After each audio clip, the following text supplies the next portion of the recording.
education, mental health, and social and emotional learning. We will share insights, strategies, and evidence-based practices to create a supportive and inclusive learning environment. To officially open our seminar, it is my pleasure to introduce Her Excellency Maher Al-Mutaibi, Director of the Regional Center for Educational Planning. With her extensive leadership in educational planning and policy, she has been at the forefront of shaping educational strategies that prioritize success, student success, and well-being. Please join me in welcoming Her Excellency Maher Al-Mutaibi for her opening remarks. السلام عليكم ورحمة الله وبركاته. السيدات والسادة، الزملاء الكرام الخبراء،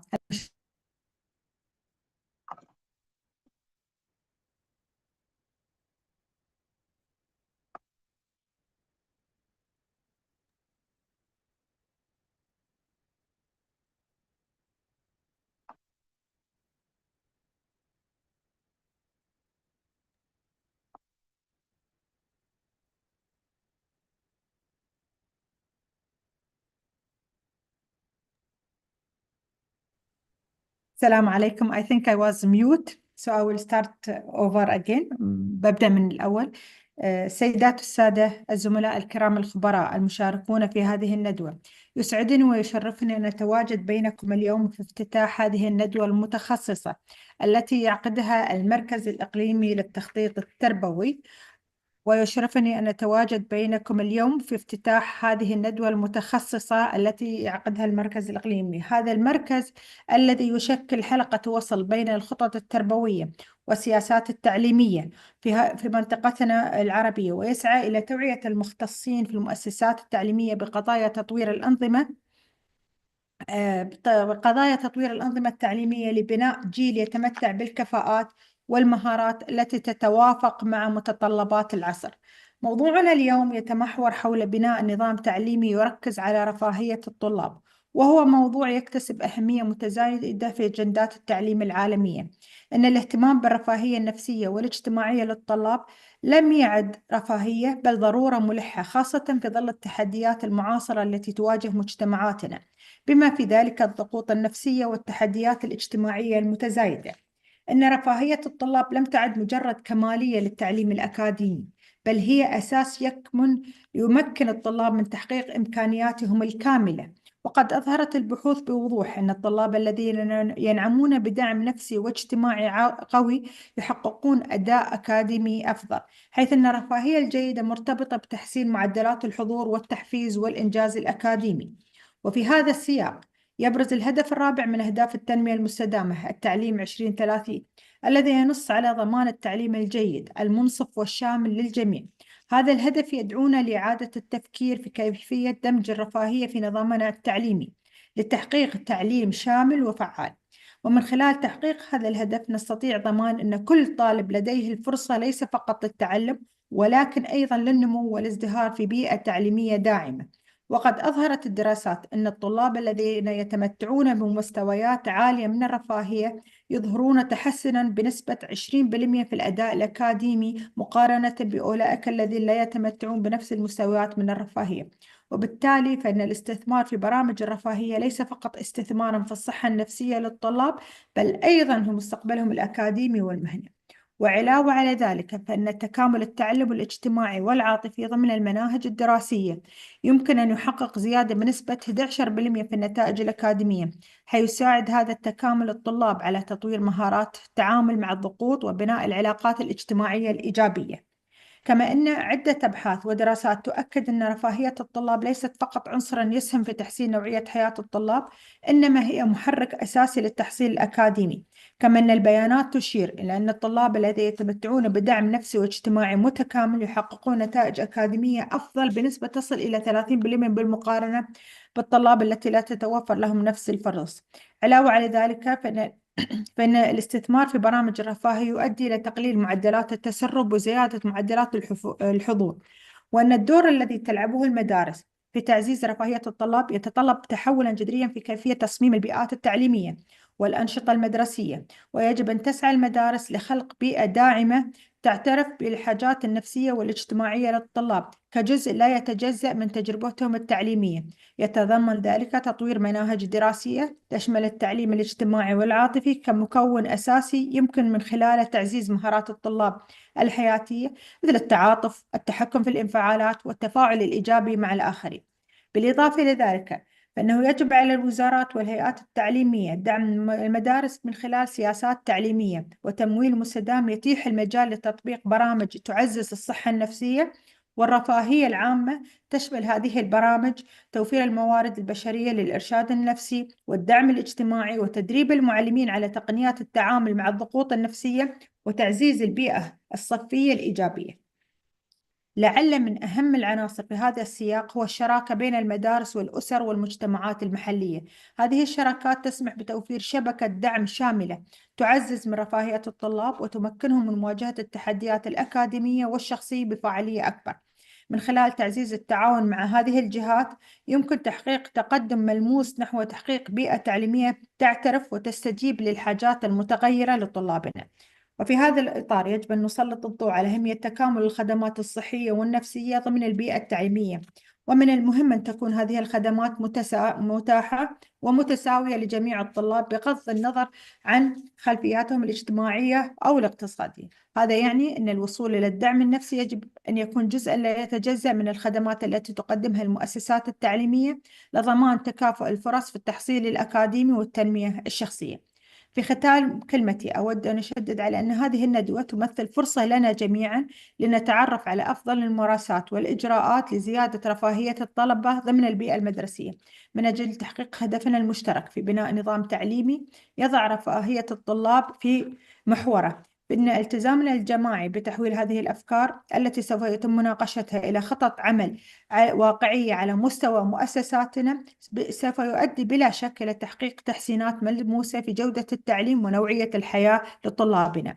والسلام عليكم ورحمة الله وبركاته.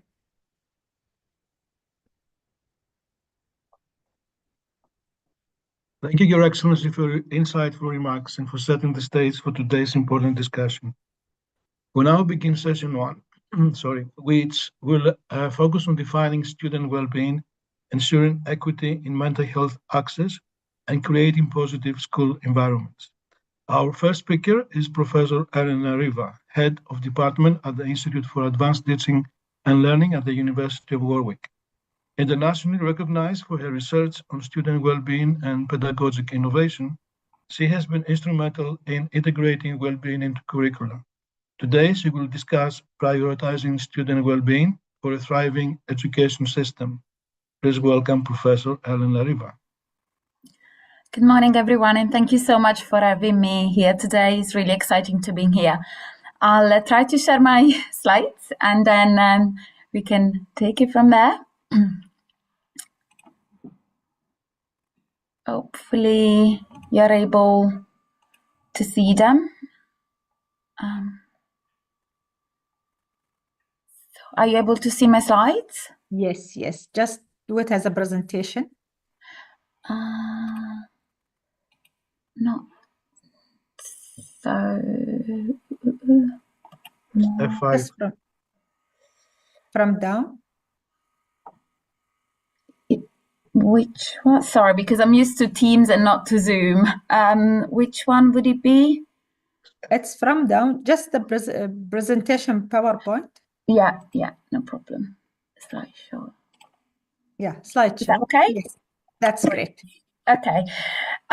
So good morning, everyone. I'm really delighted to be here today to present on a topic that is absolutely crucial for both academic and personal success, which is students' well-being. My name, as anticipated, is Elena Riva, and in the next few minutes, I will try to dive with you into why well-being should be a pillar in the educational system, how we can integrate well-being across education frameworks, And also we will discuss briefly the pivotal role of policymakers in fostering an environment that nurtures students' mental health and well-being as well as development.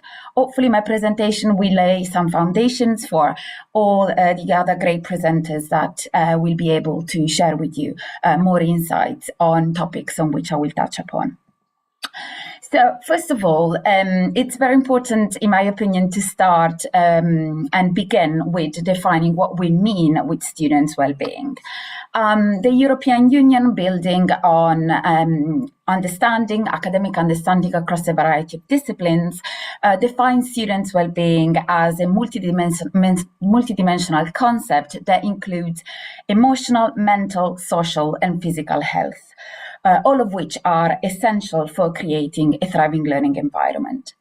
If we use the words of Emeritus Professor Stuart Brown, one of the recognized worldwide leaders of well-being, we can dive into well-being into a concept, that state of being that allows us to feeling good and functioning well. So it is a holistic concept. It doesn't only relate to physical or social or mental health. It's the interplay of all these aspects that we experience, obviously, throughout our life, but also, of course, our pupils and students do. Safai highlight well-being is not simply, therefore, the absence of mental illness, but is a positive and holistic state of emotional and psychological health. When we support students' well-being, indeed, we promote mental resilience, self-regulation, and empathy, which, as we all know, I think, experientially, are absolutely key to academic success and personal growth. It's also important, in my opinion, to highlight how well-being in adolescents predicts important outcomes later in life, including adult well-being, mental health, physical health, health behaviors, and also relational health, as well as opportunity in terms of employability and socioeconomic outcomes. So whatever we do at this stage of life, when we talk about children and adolescents, this will have an impact later in life, and this is well understood. I just want to give you some data around students' well-being and what we know. Actually, studies across the globe showcases that wherever we are, across planet Earth, let's say, we can see very similar statistics across the globe. From WHO, very recently, 2024, we know that globally 1 in 7 10 to 19 years old experience a mental condition, half of which begins by the age of 14. And if you think about what we said before, so that what we experience in adolescence impact on adulthood, these, of course, are quite concerning data. 1 in 5 children in Europe experience mental health challenges, as reported in 2020 by the European Commission, and in the UAE, overall prevalence of anxiety disorders among youth age 13-18 was 28% in 2020, with this being significantly higher in girls than boys. And we have also between 17 and 22% of youth age 12 to 18 that suffer from depressive symptoms. As you can see, across the globe, we have a quite consistent trend in this respect, which is, of course, concerning, and it's essential, and it really highlights how important it is, the seminar of today. But why should we care about well-being in education? Why should it not be left outside the schools? Well, according to the European Union, well-being is, of course, as we were saying before, directly linked to student success in several important ways. It is essential, in fact, to stress that a strong foundation of emotional health enables students to face challenges head-on, to engage in learning, and to maintain focus in academic environment. Without well-being, it's very difficult to predict academic success, engagement with learning, progression, and later on, of course, progression in later studies and a healthy adulthood. there are studies, and at the end of my presentation, you will have all the references. So if you're interested, you can go and read them more in depth. But we do see that if well-being, if this holistic state of positive health is achieved, then dropout rates are reduced and we have higher students' motivation. Therefore, prioritizing well-being leads to improved learning outcomes, better academic performance, engagement with learning, and attendance. Students who do feel supported emotionally are far more likely to succeed academically. So we have an extremely strong academic understanding of the fact that if our students are well, they will learn well, they will progress well, and they will be successful later on in the studies, of course, but also they will have a healthier adulthood later on, which also is, of course, linked, as we saw before, to socioeconomic factors. Positive socioeconomic factors. So what do we know about the predictors of pupil and students' well-being in school and in kind of a more encompassing frame of life? Well, understandably, good health is a predictor of students' well-being. So if we have physical health, high energy levels, body satisfaction, which is something quite crucial at that particular stage of childhood and adolescence, those are all key contributors to well-being. Of course, if we have a lower mental health, if we have mental health difficulties, those are linked, understandably, to lower status of well-being. Social and emotional support are also absolutely key to pupils and students' well-being. Positive relationship among peers, but also with members of the school environment, including teachers, of course, a sense of belonging, cooperation within the schools are absolutely essential for fostering well-being. And all these studies I have associated to this kind of highlighted words, you can go and read them and really dive into what I'm talking to you about today. Bullying is strongly associated with poor mental health and well-being at school, and we know that reducing bullying improves overall school climate, so reinforces that social emotional support, and of course reinforces more emotional health. Academic anxiety is often associated to lower status of well-being and heightened status of issues with mental health. And we do know that excessive academic pressure can cause anxiety, particularly in girls. A balanced approach that promotes joyful learning and cooperation improves students' well-being. I'm not advocating for lack of challenge in the school environment. Academic challenge is actually a good predictor of well-being. It's where academic challenge becomes pressure and anxiety and is linked to stress that predicts a deterioration of students' well-being. Absolutely crucial, and again, experience often, I'm sure you can experientially relate to that. Parental and teacher support is absolutely crucial to students' well-being. Emotional and academic support from both parents and teacher is positively associated with well-being and negatively correlated with mental health difficulties. Perhaps less intuitively, teacher well-being is a predictor of students' well-being and pupil well-being. The well-being of teacher is a significant, in fact, predictor of students' well-being and academic performance in primary, secondary, and even further education. Teachers who experience less stress and greater job satisfaction create a more supportive environment for students. And you can see how this is linked, of course, to other aspects that we've just highlighted, such as social emotional support and parental teacher support. So, in the light of what we've just discussed, what are the key principles for a well-being-centered education approach? Well, first of all, children's rights, ensuring the right to physical and mental health and education, protection and participation. This is step number one. Without protecting children's rights, as you can see, it would be very, very difficult to create a school environment that really supports well-being for children and adolescents later on. Holistic education, focusing on the development of the whole child, emotionally, socially, physically, and academically. We said that well-being is a holistic, multidimensional concept. In order to support it, we absolutely need to have a holistic education that doesn't solely focus on one aspect of the being of a child or the being of an adolescent.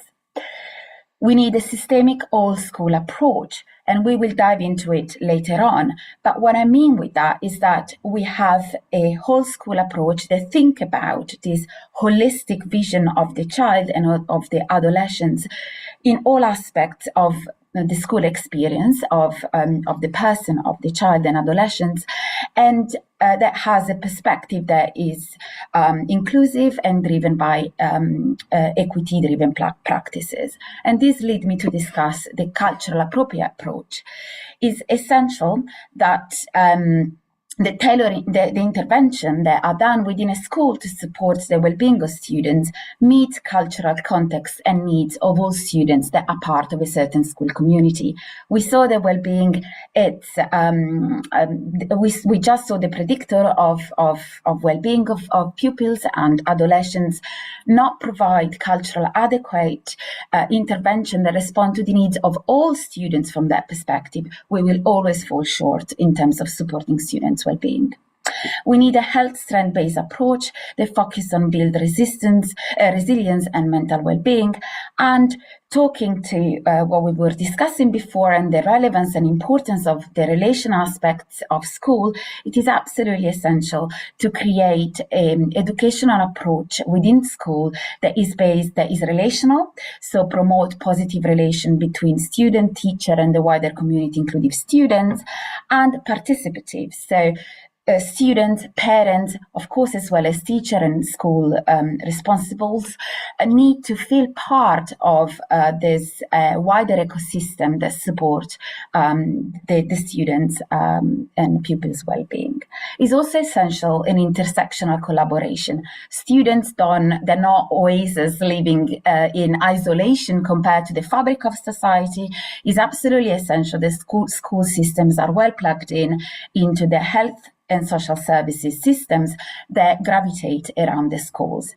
It's not that the well-being of a pupil terminates during the school hours, it carries on beyond that, of course. So it is essential that all the systems that gravitate around the life of children and adolescents are well synced and talk to each other. I want to reiterate the importance of adult well-being. Teachers' well-being is absolutely essential, and we need to find ways to protect it. And it is part of this idea of an all-school systemic approach. What can we do? What are the key elements, therefore, of this well-being centered education approach?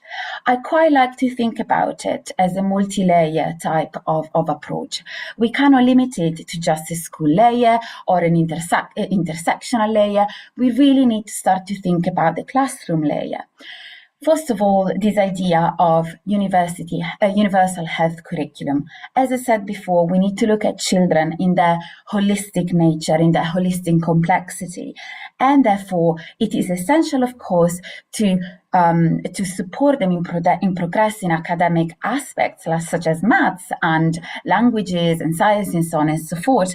But it is essential also to integrate mental and physical health education into the core curriculum and also think about the so-called well-being pedagogy. So the way in which we teach is the way in which we teach a way that supports that emotional connection, that supports that holistic feeling of well-being. We did see that academic pressure can lead to anxiety. Is the way in which we communicate concept, the way in which we assess students, is it framed in a positive manner in terms of joyful learning, in terms of this relation that is essential to support students to achieve, or is not? So curriculum is absolutely essential from both content, but also the way in which it's delivered.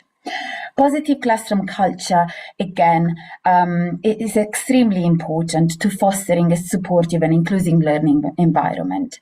Relations are important, positive classroom climate that really it's open and inclusive to all the different pupils that are there. It is essential. I know later on a colleague of mine will dive much more into social emotional learning, but I argue that CEL is a key pillar because enhances emotional and social competencies, reduce behavioral issues, and improve academic performance. What are CEL programs? CEL programs are those activities and those kind of ways of teaching that teach students how to manage emotion, to build a relationship, to solve problems. They've been, and this has been proven to reduce behavioral issues and improve academic performance. So a classroom layer that really integrates well-being as a key component, and then of course a school layer. The all-school approach that I was talking before, that involves all aspects of schools, of the school's environment, the classroom, but also the governance, the policies that are around the school, the community engagement, and so on. It cannot be reactive. This approach cannot be reactive, and the school cannot come together only when pupils reveal well-being issues.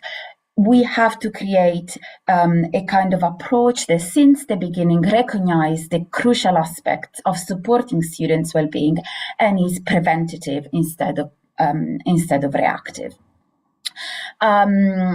We also need to really think about a proactive mental health and well-being support within schools. So ensuring opportunity for students to access counseling, mental health education, and emotional regulational program. Some schools have school-based health centers that provide accessible and not stigmatizing mental health services within school that, as I said, include this type of activities, as well as peer support and family support once maybe problem emerges. Of course, it can be quite costly, but it is recognized that when these opportunities are offered within the school, we have a far higher level of supported mental health and well-being for school. School also, at the all school layer, they have to create safe spaces, where, as I said before, students are free to be who they are without fear of stigmatization, and they feel fully accepted for who they are. Participation approach is absolutely essential. Parents, families need to be involved in thinking about how the school can support the well-being of their own children. And I argue as well that we need an active student voice. So pupils, adolescents need to be involved in this dialogue. It is crucial that they co-design and participate in intervention that to ensure cultural relevance and effectiveness as well. It's also important to improve mental health literacy among staff working with children, so they are aware of the issues that some of the pupils might encounter. But also, on the other side, knowing the heightened level of stress and lower well-being of teachers, providing mental health literacy and well-being literacy to teachers will also be able to support their own mental health. Healthy school policy, school governance are also absolutely essential, and we'll dive into that later on. I was talking about intersectional layer, which it is so important when we think about the fact that I said before that a pupil well-being doesn't stop in school. It is essential collaboration with health professionals that are in health services around the school, and the partnership with local community. A school cannot act in isolation. Of course, we can make sure that a school is fit for purpose in terms of supporting well-being, but health professionals are absolutely essential in terms of providing guidance on how schools should proceed, and also in terms, of course, of targeted intervention, where we have students perhaps with specific needs that needs to be truly supported also outside school. There are frameworks, so this is not just something plugged out of thin air. We have very effective frameworks that can lead to the creation of this multi-layered approach to a well-being-centered education. One of those is the Health Promoting Schools framework that has been promoted by WHO and UNESCO, and it really strengthens itself as a safe, that helps students to become those safe, healthy settings where children can live, holistic approach to education, learn, and really be supported at every level of their health, physical, emotional, psychological, and social. And here is just a very helpful kind of diagram that really showcases all this multi-layer approach. I was talking about it before, and how it's essential to have all in order to have this holistic support to students' well-being. So this health promoting school framework that very much talks to the multi-layer approach I was talking before, of course, presents challenges. And we do know that, of course, there are issues linked to making sure this all-school approach is effective and happens. First of all, there is a lack of resource and sustainability. Very often, when we have HPS type of frameworks or other all-school approaches that really think about in this holistic manner, often this is left to individual teachers. They are extremely motivated, or individual head teachers or headmasters that really work and they're extremely committed to the school environment, to the pupils, to their teachers, and often try to achieve this without adequate resources or without government support. And as I said before, it's extremely difficult to make sure that this approach is sustained unless there is a wider support from a national level, but also at local level. Sometimes there is limited scope and alignment, which means that many programs, although are impactful, sometimes do not address the most pressing health concerns in school. Is typical idea that program worked in that school, I'm going to take it, plug it into my school without really knowing maybe the cultural context in which I'm operating, and so on and so forth. The other issues that sometimes we see is this challenging collaboration between health and education sector. We said before, school need to plug in a wider education system. And what we observe, and we have a lot of literature that shows that, is that sometimes this communication is not effective. The health sector and the education sector are not, they do not collaborate effectively because sometimes they're driven by different objectives and frameworks. And finally, to respond to this issue of intersectoral challenges, we might think that we start to need new roles within school that really think about the health and education sectors and help kind of sync in them. And this is something that's proposed by Sawyer et al. In 2021, and I would agree with that. We know there are challenges in this dialogue between health and education sectors. Do we need new roles that allows this communication to happen and make HPS works better? So when we think about, we did say the school cannot act in isolation. Sometimes they, very well motivated teachers and headmasters, they need the support of the government. They need the support of all the environments that gravitate around them. So what is the role of the government, of agency and policymakers to make sure that HPS and all school type of approach can work in order to support students' well-being? Well, first of all, as we said, they really need to equip schools and support them from a financial point of view, as well as expertise point of view, to do integrate mental physical health into the curriculum. This is not something that can happen from one day to the next. It's something that needs to be driven at policy level, that needs to be supported as a key essential pillar to achieve students' well-being. So arguably, government agency and policymaker should really make sure that the integration of this holistic approach into curriculum, it's a priority for the education system and school to achieve.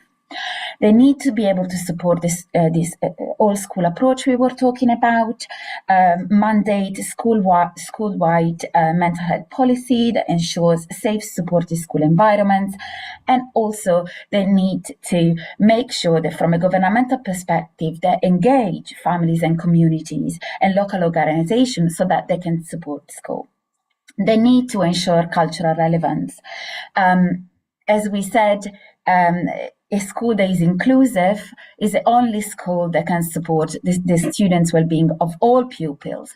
And therefore, the government and the agency and policymaker need to support school to understand the cultural relevance and understand the cultural context of the pupils that access the education system so that school can respond adequately.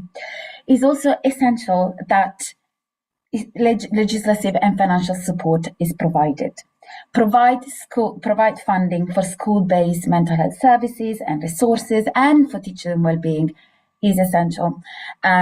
School on their own would find extremely difficult, as we know from literature, to implement HPS without fundings and without a legislative framework that supports them to do so. Very important is also to establish performance indicators. How do we know that that school is implementing an all-school approach and HPS that is working?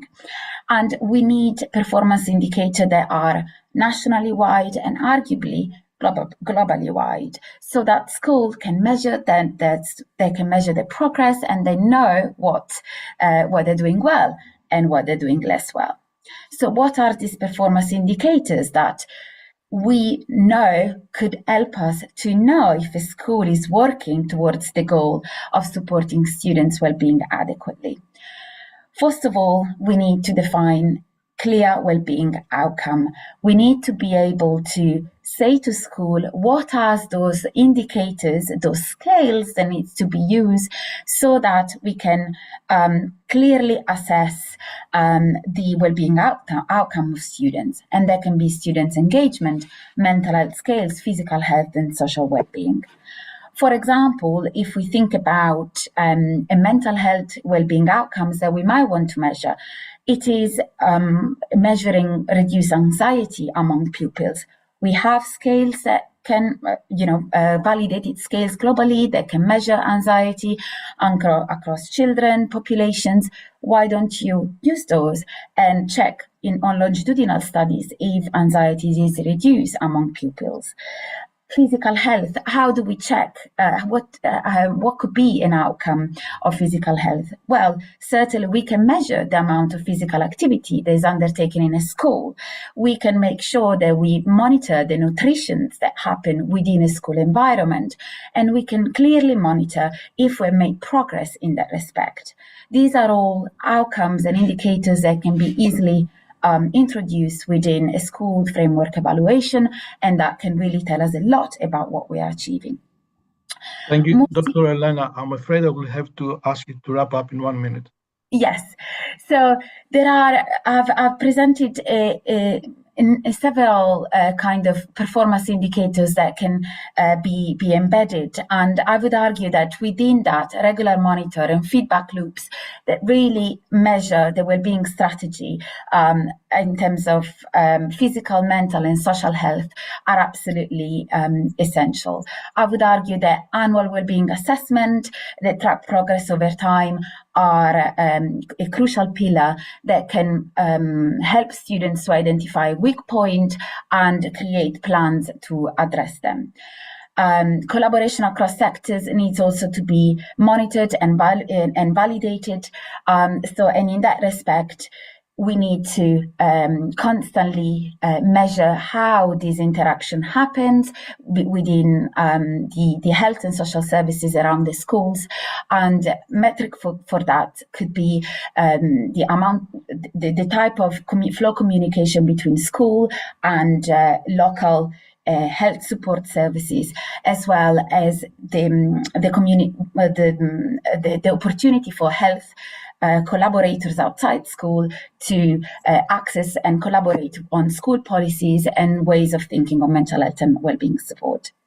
There is a lot more in there that I wanted to cover, but hopefully this has created has given initial food for thought so that colleagues can build on that and dive into some of the specific of the students' well-being and mental health for pupil and adolescents.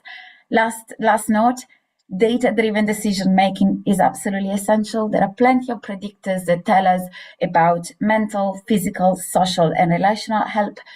Let's use them. Let's make sure that data are collected and that we are able to make informed decisions. They're not just reactive, but they are preventative. Okay. This is all from me. Thank you so much. This is my email address. If anyone wants to contact me, please do get in touch. And I'm sure slides will be shared with all the references that you can access at the end of it to read more about it.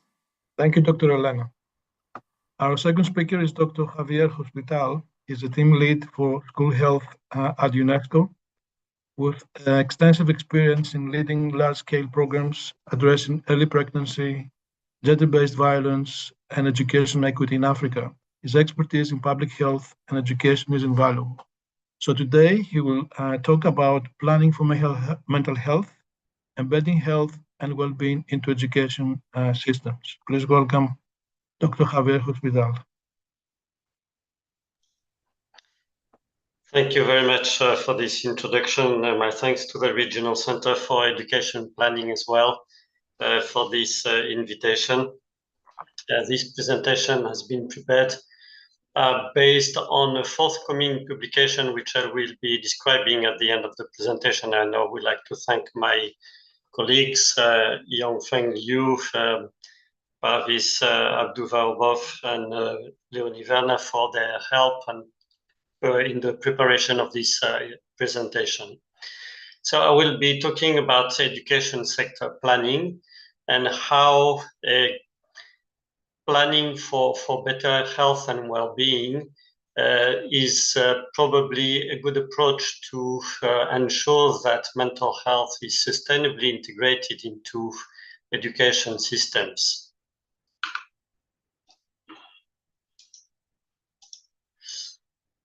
So we've already heard that research shows that learners who are healthy, well, and safe study longer, they achieve better educational outcomes. They also have lower risks of repetition, dropout, and absenteeism. We know that health and well-being are essential to foundational learning and ending learning poverty, as well as being important goals in their own rights. So it's worth working on mental health and well-being, not only because it leads to better academic achievement, but also because it is embedded in children's rights. Health, we've seen that it is a state of complete physical, mental, and social well-being, and not merely the absence of disease or infirmity. This is this great definition from the World Health Organization. It's already old enough, but I think we can always repeat it. And it implies that mental health is not just the absence of mental disorders or disabilities. It is a state of well-being in which an individual realizes his or her own abilities, can cope with the normal stresses of life, can work productively, and is able to make contribution to his or her community. So the countries around the world are increasingly recognizing the connections between health, well-being, and education. And they increasingly recognize the need to work on them together so that children grow up healthy, productive, and prepared for the future. However, we need to take this to the next steps to make this vision a reality. And this presentation will argue that in order for this to happen, we need to ensure that education for health and well-being is properly integrated into education sector plans. Why should we be doing this? We've already heard in the first presentation that mental health and psychosocial support are fundamental to good health and well-being, and they are critical to children's learning, development, and thriving. They are embedded in the UN Convention on the Rights of the Child that all countries have adhered to. Mental health is a significant concern for adolescents across the globe. We've seen that mental health issues affect quite a high percentage of adolescents. and they are among some of the leading causes of morbidity and mortality among adolescents, unfortunately. It is critical to intervene early because half of mental health disorders begin by the age of 14. And there is increasing evidence of effects of mental health interventions on school attendance, grades, test scores, while at the same time, schools, education systems offer an opportunity to reach a large number of children and adolescents. And health interventions in school settings are usually considered widely efficient because they can operate on a large scale. And finally, schools can be crucial, so can provide crucial safety nets to support basic social, emotional, and physical needs. So now mental health is a key component of health and well-being. And as such, it should be explicitly addressed as part of the integration of education for health and well-being in education sector planning. So the rest of the presentation is about this integration of education for health and well-being in education sector planning. And we will try to understand how it applies to mental health specifically whenever we can. But we would argue that we cannot just focus on mental health, but we need to focus on education for health and well-being as a whole, among which mental health. So what does this involve? I'm going probably to repeat some points that have been said earlier, but in a slightly different way. Protection and promoting the physical and mental health of well-being, as well as the development of social and emotional skills of learners, can be done through a number of layers. One layer is the one of policies and laws that provide an enabling environment for health and well-being interventions at national, subnational, and school levels. Then there is the layer of education, the business of teaching and learning. So education for health and well-being needs to be delivered through skills-based school curricula and extracurricular activities. Another layer we've seen earlier is the school physical and social emotional environment that is safe, inclusive, and conducive to health, well-being, and learning. And finally, there is the layer of school health and nutrition services that provide simple, safe, and effective health interventions, healthy school meals, and support to victims and witnesses of violence. So it is just not the business of education to provide a safe and healthy and inclusive environment, but it is also the business of the Ministry of Health, Ministry of Social Affairs, Ministry of Youth. It needs to be done through a multi-sectoral approach. Now, in order to integrate health and well-being into education sector planning, one of the first steps is to analyze the status of health and well-being of learners, children, adolescents, and young people. And this analysis can be done in a number of ways. One thing that can be done is to analyze the causes, patterns, and effects of ill health among children, adolescents, and young people. Is it a question of nutrition? Is it a question of mental health? Is it a question in some regions? Sexual and reproductive health can be a strong factor. Violence and gender-based violence can be a strong factor. Another level of analysis is to have a look at health determinants such as social, cultural, economic, educational, as well as gender, wealth, and location. And it helps identifying priorities and understanding what type of intervention should be done and where and for which learners. We can have a look at the prevalence of protective and risk factors in and around school, including knowledge, attitudes, and skills. So do we have issues with smoking? Do we have issues with violent behavior? Do we have issues about attitudes towards discrimination of part of the learners in schools? Do we have issues in terms of nutrition, and so on and so forth?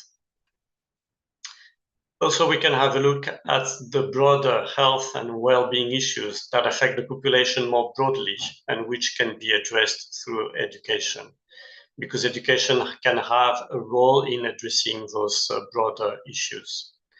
So when focusing on mental health more specifically, we can look, in order to do this analysis, we can look at a number of indicators, and I've given a few examples here, such as the number of friends, feeling of loneliness, frequency of insomnia due to worrying, considering or making plans to attempt suicide, or suicide rates even, or symptoms of depression and or anxiety. If we do not have such data readily available, there is still the possibility to have a look at proxy indicators, such as positive connection with parents or guardians, which are predictor of mental health. Looking at if learners have someone to talk to when having a worry or problem. We can have a look at the prevalence of alcohol, tobacco, psychoactive substance use among adolescents. We can have a look at adolescents involved in bullying and harassment. We can have a look at indicators of self-esteem or self-worth, or indicators of freedom or of all types of violence. I haven't picked up these indicators just because I thought that they would fit the purpose, but also because they are already collected through a number of tools, which I have indicated in the last box in this slide, such as the Children World Report, Global Education Adolescent Survey, GSHS, it's the Global School Health Survey, and so on and so forth. So please do not worry about all these acronyms. They are provided together with the slides when this will be shared. But it is quite important to understand what type of data, what surveys have been conducted at national level, and they give a good indication of what data has already been collected and can inform the analysis of the status of health and of adolescents, children and young people in the country.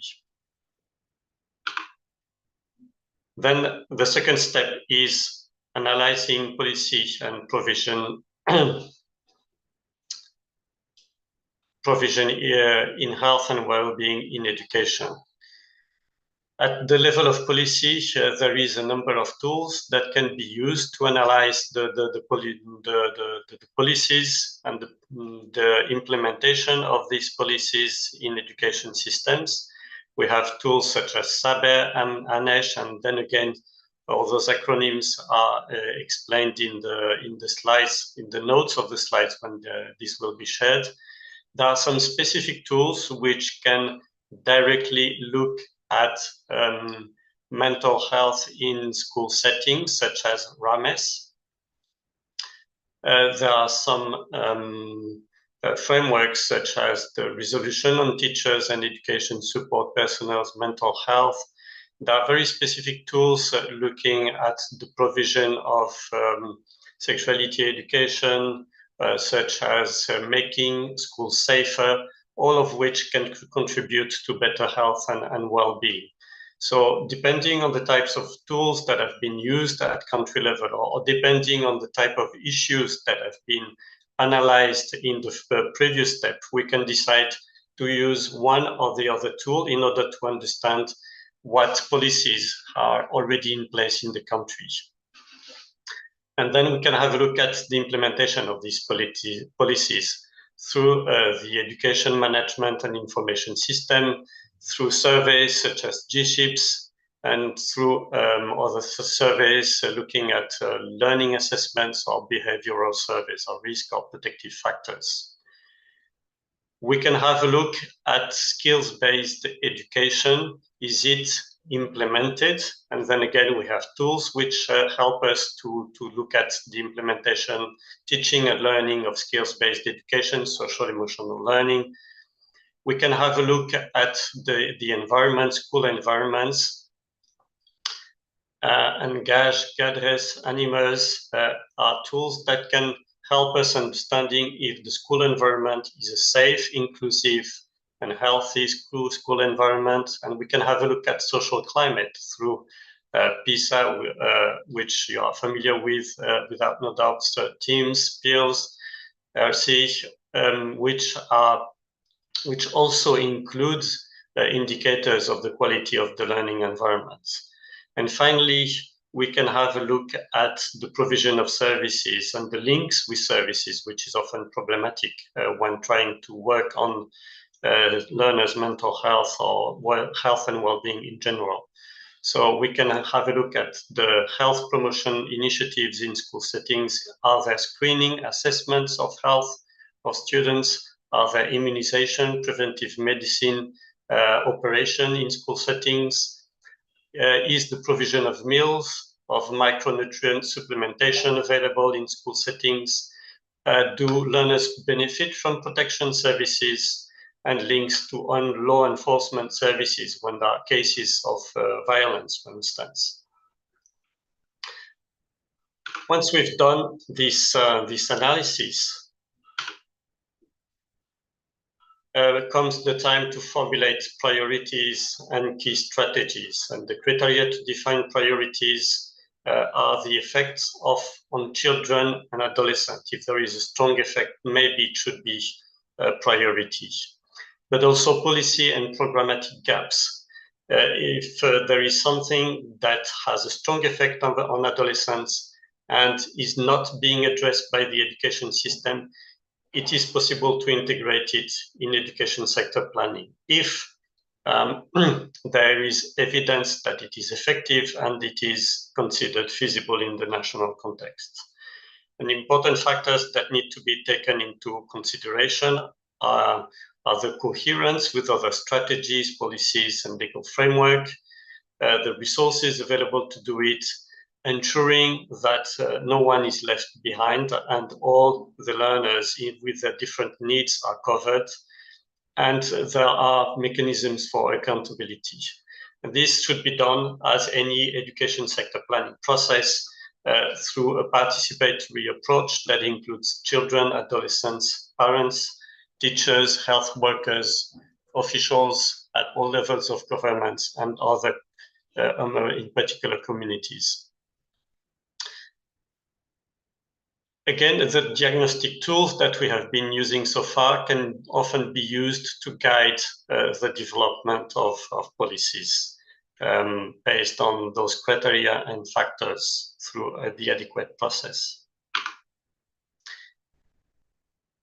Once we have defined priorities, it is time to design a program to ensure mental health in school settings. And for that, we can design activities in 5 different pillars, which are the different layers that we've been talking about in the first presentation. One pillar is to create an enabling environment that enables learning for positive mental health and well-being, so that is safe, that is inclusive. Another pillar is to guarantee access to early intervention and mental health services and support. So the links with health services, protection services are very important. The third pillar is promoting teacher well-being. Mental health and psychosocial support for teachers is a precondition for good mental health in the education systems. Then we go into the business of teaching and learning, social-emotional learning, life skills-based education. Building skills among learners can help them strengthen their mental health. So teachers need to be capacitated in order to deliver this type of teaching. And finally, we can ensure meaningful collaboration between the school, family, and community to build a safe and nurturing learning environment. Without the active participation and agreement and support of communities, it's very difficult to have effective school health intervention. There is the business of costing and financing. It's not different from mental health and education for health and well-being than for any other type of education sector planning. So maybe I can skip fairly quickly on that to go a little bit faster and go straight to monitoring, evaluation, and learning. We've heard from the previous presentation that this is a very important aspect of creating mental health and well-being in school settings. In order to do so, we can work with some of the key indicators of child and adolescent health and well-being, including mental health indicators that we have been talking earlier, those that were used to identify priorities, to analyze the state of health and well-being of adolescents and young people and learners, children. We can also use other indicators from sector-specific surveys, such as attendance, the attendance, achievement, participation, etc. We can use indicators derived from policy diagnostic tools for health and well-being in education at the process of or outcome level, such as ANESH. ANESH gives an indication of school health policies at national level, and or GSHIP. GSHIP looks at school health policies and implementation at school level. And we can have a look at other indicators that are available and relevant to the national context and the program. At this stage, because we already had a look at the different tools and indicators, we know what is available. We shouldn't forget EMIS, Education Management and Information System, which is absolutely essential to collect data in a sustainable way. So EMIS are overburdened, but it's worth doing the effort of looking at what already exists in EMIS and what could be changed within for a minimum cost in order to integrate indicators of mental health and well-being. I need you to conclude in 1 minute if you can. Thank you. And I'm reaching my last slide. Thank you very much. So this, most of the content presented here is drawn from a forthcoming publication that will come in 2025, entitled Integrating Health and Wellbeing into Education Sector Policy and Planning, a handbook. It will serve as a comprehensive resource to bring together relevant frameworks, evidence review, data sources, and practical tools. It will cover the entire education sector planning process, and it is intended for education sector planners and professionals working in the fields of health and well-being. And there is a companion resource that will be issued at the same time, entitled Transformative Education Through Health and Well-being, and it will help policymakers and advocates, providing them with material and integration of health and well-being transformative education into education systems, planning, and policy. So this is, I will probably stop here, and thank you very much for your attention. Thank you, Dr. Javier. Okay, we're moving to our next speaker. We have Professor Carol Barrioso Rayo from the University of Barcelona, an expert in teacher training, language education, and innovative teaching. As an eTwinning ambassador, she advocates for cross-border collaboration in education. Her presentation, Safe, Supported, Successful, the Power of a Positive School Climate, will highlight how promoting belonging in schools enhances student success. Please welcome Professor Carol Barrioso Rayo. Good afternoon, everyone. Thank you for the introduction. Thank you to the Regional Center for Educational Planning for the invitation. It is a pleasure to be here today. So my name, as introduced before, is Carol Barrioso, and along with working at the university with pre-service teachers, I'm a teacher myself, and I'm a teacher trainer working in primary and pre-primary education. So I'm here today to talk about the importance of creating a positive school climate for students' motivation, engagement, and also academic success. And I hope I can share some light on how to use strategies and activities for creating a safe and inclusive and respectful environment, fostering connections among the school community. But before that, I would like to introduce you a little bit about my school and what we do in the field of well-being, which is actually falls into the key principles of a well-being-centered educational approach that Dr. Riva shared in her talk before. And I believe in the pillars for mental health and psychosocial well-being that Dr. Hospital also highlighted in his. So the name of the school, this is Escola Rosa Oriol Anguera. It is a pre-primary and primary school in the province of Barcelona. And for over 18 years, we've been dedicated to enhancing the well-being of our students, the families, and the staff through an emotional education program that is actually based in a whole school approach and on social emotional learning. So what we actually seek a comprehensive education for our students, one that considers all aspects of the person. We want to shape individuals who know how to regulate and manage their own emotions. So therefore, we have continually redefined our activities and strategies to create a supportive and positive environment. So I will explain some of these so you have a glimpse of what we do and how these initiatives help. So it would be a little bit more practical. So first of all, it is crucial to create the right conditions for an emotional educational program to succeed. So this starts with fostering a caring environment where all the teachers and school staff recognize the importance of safety and emotional well-being. So they must be committed to applying the program strategies and activities within the educational community. They must be prepared also to build strong relationships with students, promoting inclusion and also addressing any challenges that may arise. It is also essential to help students understand their own emotions. So it's not just by naming them, but by recognizing and embracing how these emotions make them feel. This journey begins with building emotional vocabulary, which expands as students grow older. So in pre-primary, they start by learning the 5 basic emotions: joy, sadness, fear, disgust, and anger. And as they progress through the grades, this list grows and they encounter more complex emotions. And it is important to highlight that they not only identify emotions, but also learn strategies to regulate their own emotional responses.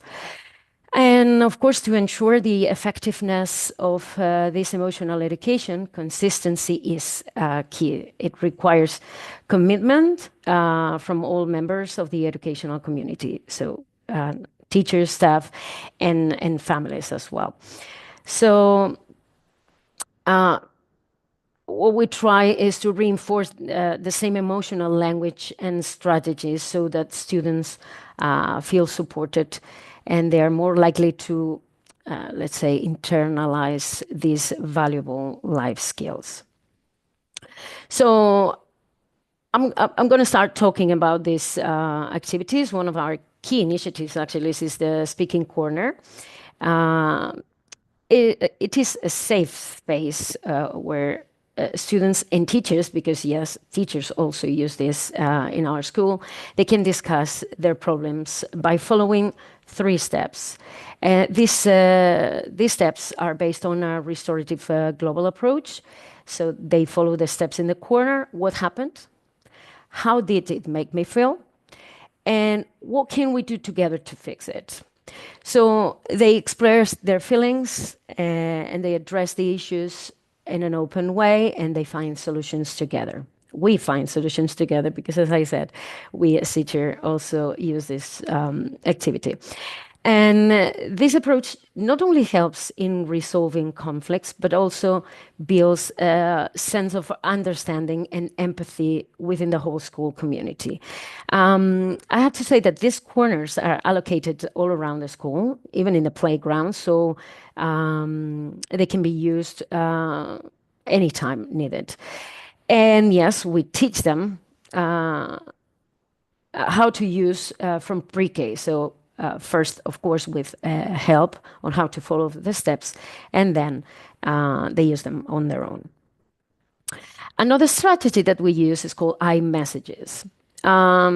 So the students use these statements to express the feelings and request changes in behavior. For example, a student might say, when you talk to me like that, I feel sad. Could you please stop doing that? So this method actually encourages respectful dialogue and helps the students maintaining a positive atmosphere. So to be able to use this strategy, it's important that the students have enough vocabulary to state the way they feel. That's why, as I said previously, from a very young age, we start teaching about feelings and the vocabulary. And I would also like to point out that the words, this vocabulary and statements are always shown in the classroom when they are younger with pictures and words. And then in posters with different vocabulary classified in relation to the emotion. For instance, for happiness vocabulary, they have a list under that might contain joyful, optimistic, amused, cheerful, and so on.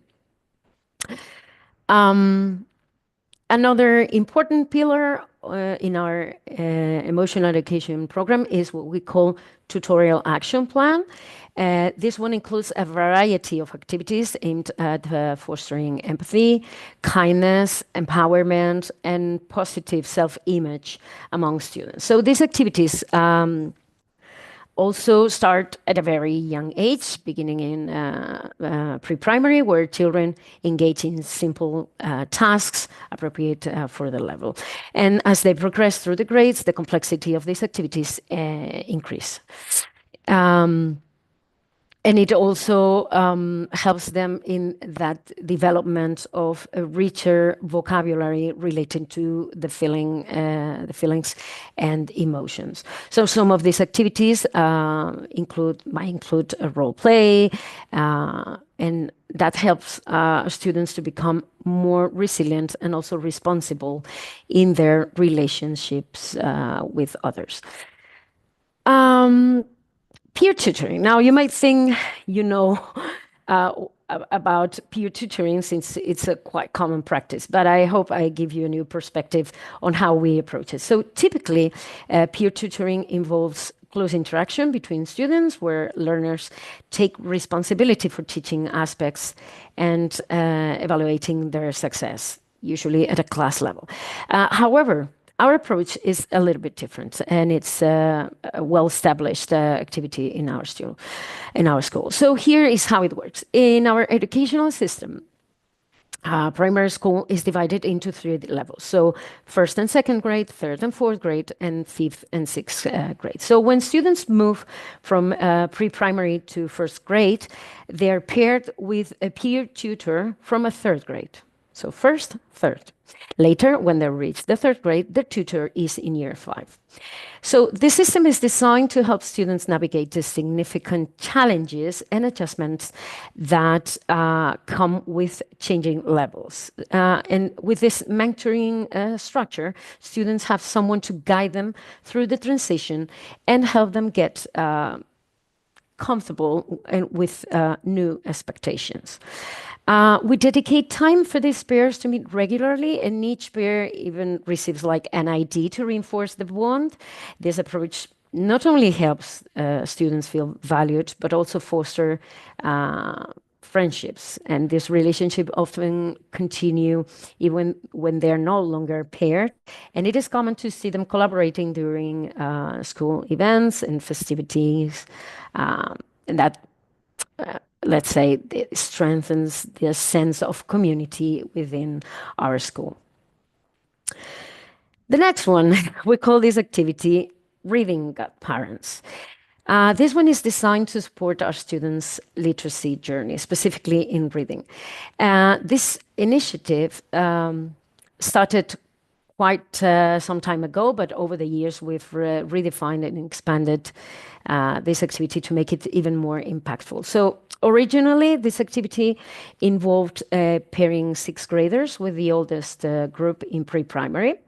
And once a week, the sixth graders would visit their kids' classroom to read with them as they start the learning process of reading. So at first, the sixth graders doing the reading, but then as the weeks go by, they start reading together. The older students help correcting mistakes, accompanying the younger ones as they sound out words, or even taking turns reading one page at a time. They also discuss what they've read, asking each other for questions to check their understanding. And this process not only boosts the younger students' reading skills, but also benefits the older students because they feel valued and they take pride in helping someone else. So, as I said before, nowadays the program has evolved to continue this mentoring cycle. So first graders are paired with fifth graders, second graders are supported by fourth graders. And this progression allows students to receive consistent support throughout their early years of literacy development. I would like to point out some other activities that the school develops and helps students regulate their emotions. The first is the emotions journal that basically serves three main purposes. It's emotional awareness, because the students use them to reflect on their feelings. They write about their emotion and underline the key emotion that it's in there. So it helps them recognize and express their emotions clearly. It's a way to record the successes, because each day the students note a small success, fostering a positive self-image and building confidence over time. And it also serves the purpose of managing conflicts. So during overwhelming moments, students can use the journal to release these negative feelings, helping them regain this emotional balance. So it is important that teachers allocate at least 10 minutes daily for this journaling.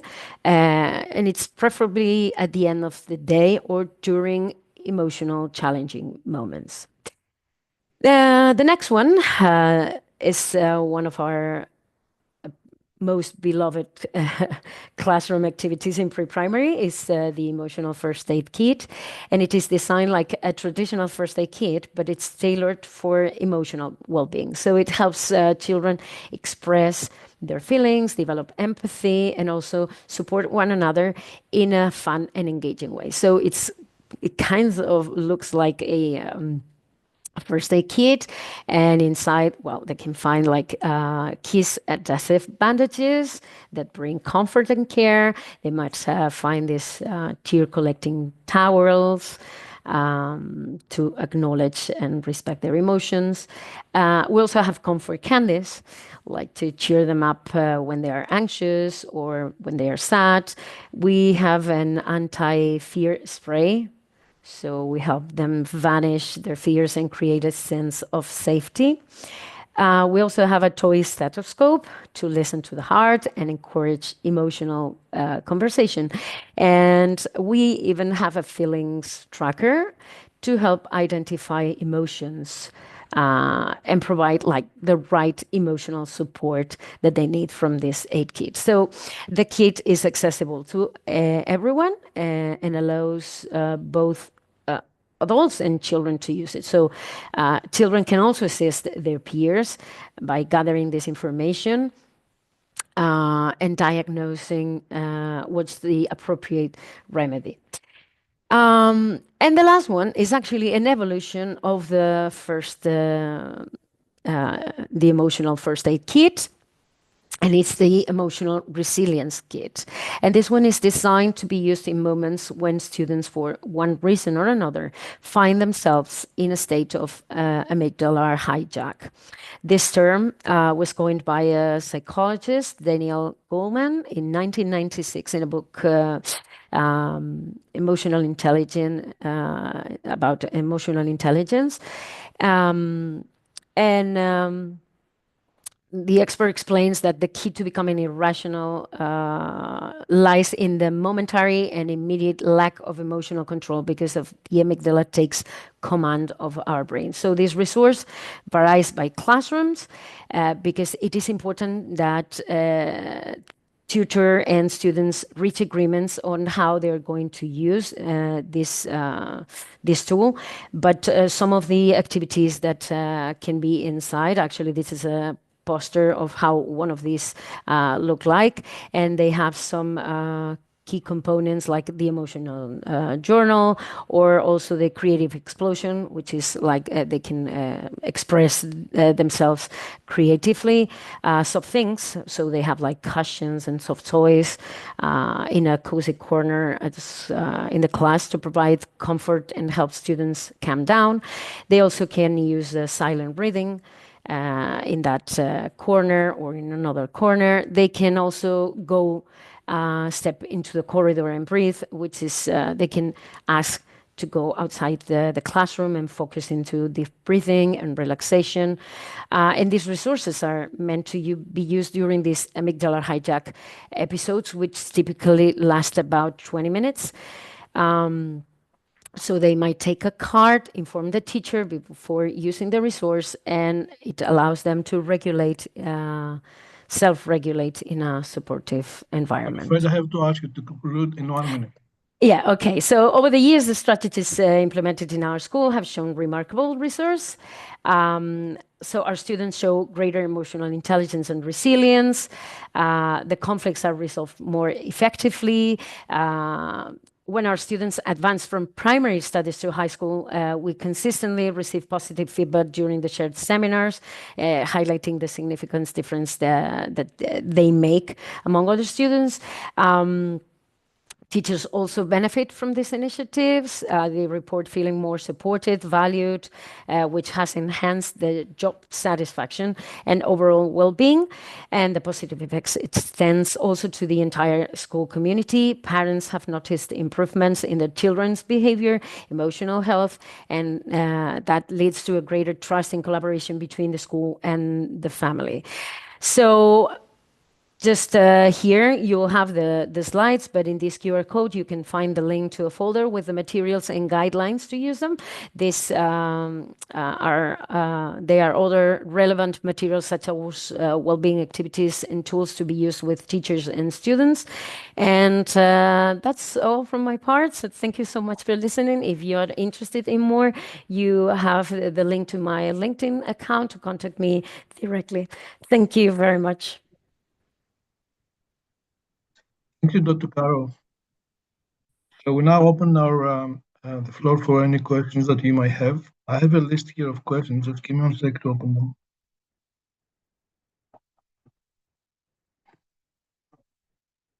Okay.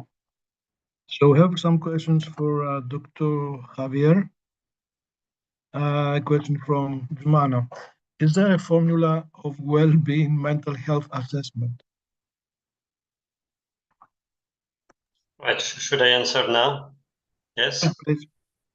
Okay, so well, assessing mental health, of course, is the business of highly specialized professionals. So, and they study for many years in order to do that. In a school settings, what we can do is rely on a combination of indicators. There isn't a formula per se, but I've been giving in my presentations examples of indicators that can be used together to give an indication of mental health.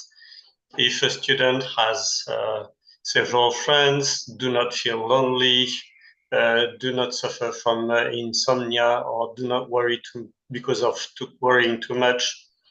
If the learner do not think about suicide, does not have symptoms of depression or anxiety, we can maybe safely assume that there is a lower likeliness that the learner suffers from mental health issues, and quite the contrary, that the learner is rather thriving. And there are also determinants. Dr. Rita in her presentation presented determinants of mental health. And if those determinants are there, we can also safely assume that the likeliness of good mental health is there. The trick is to identify the tools at country level which collect that kind of data. So I believe that we will be preparing a paper following this seminar. And we can add in this paper a table of the different tools and the different indicators that you can find in them in order to understand what's available in your own country. Thanks so much. There's another question for you. How can we integrate these approaches into the current curriculum? And how can we get the community, decision makers, and parents to understand the importance of student and teacher well-being? I guess these are two questions. So how you can integrate in the curriculum, how you can get parents understand the importance. So the integration in the curriculum probably starts with what is already available in the curriculum, and where there are opportunities to modify or adapt what is existing. And there are different approaches. Either you decide to insert a block of mental health in a subject, or you decide to address mental health as part of education for health and well-being across a range of different subjects, which is often the approach taken by countries, because it distributes the responsibility among several subjects. There are pros and cons for each approach, but it's often a very long process. What is important is that it is done through a participative process together with learners, parents, communities, authorities, in order to ensure that there is consensus on what is in the curriculum. Because if there isn't consensus on the topics addressed, there will be opposition from communities to teaching the different issues. Then when there is a curriculum reform, it's the ideal time, but that happens very from time to time. So in the meantime, also working with teacher training can be an opportunity to address mental health issues in the curriculum and in teaching and learning. And communities should be involved at every step of such a project. Health and well-being has much to do with our everyday lives. So what is being taught at school has consequences on what happens at home with respect to attitudes towards violence, with respect to attitudes towards sexual and reproductive health behavior, with social relationships. So in the definition of priorities, communities should be involved. Headmasters could have, head teachers could have information sessions with communities and debates to explain what it is that it is going to be taught, in order to reach a consensus. Otherwise, it is going to be difficult to address some of the topics. Okay, thank you, Dr. Javier. I have a couple of more questions for Dr. Riva, but Dr. Riva, you have only 3 minutes to answer both of them. Yeah. Okay? Yeah. Okay, one question is, how can we empower students to take an active role in cultivating their own well-being while schools provide guidance and support? How can we empower students to take an active role? Well, I think the presentation from Carol has given us quite a lot of ideas on that, actually, in a very practical way. I second all the examples she provided. First of all is simply starting to raise awareness and destigmatize some of the feelings, some of the ways in which they feel about each other, about themselves. Certainly that is step one. And I think the corner, I can't remember how did you call it, Carol, but the corner areas and some of others kind of that really lower the barrier for students to start to think about their well-being, their feelings and emotion, of course, is step one. And the second, it is start to embed in the curriculum, as Javier was saying, really starting softly, in a sense, to start to embed in the curriculum concepts of mental well-being and mental health literacy. And I was talking about active voice. Is creating the space, so really giving students the opportunity to start to express their ideas. Initially, maybe in an anonymous manner. There are many ways in which we can promote the finding of the voice, initially in an anonymous way, and then maybe through when students start to feel a bit more comfortable and confident in talking about well-being, maybe then in less anonymized form. As I said, mental well-being is essential to start to give them the first tools to think about how they can self-support themselves, and mental health literacy as well. And this is done in primary schools quite effectively in several countries. Okay, thank you very much. That's all the time we had. Yep. Yeah, that's all the time we had for the questions. So that concludes our first session. Thank you all our speakers for your insightful contributions. Thank you very much, Dr. Carol, Dr. Javier, Dr. Elena. So I'm gonna move now to session 2, which will focus on the social emotional learning, school community partnerships, and family engagement in student well-being. Our first speaker is Cairo Arafat, a senior advisor at the Abu Dhabi Early Childhood Authority. With a wealth of experience in child development, protection systems, and Arabic educational content, she is passionate about supporting children in conflict zones. So she will be discussing social emotional learning, transform education through evidence-based practice. Please welcome Cairo Arafat.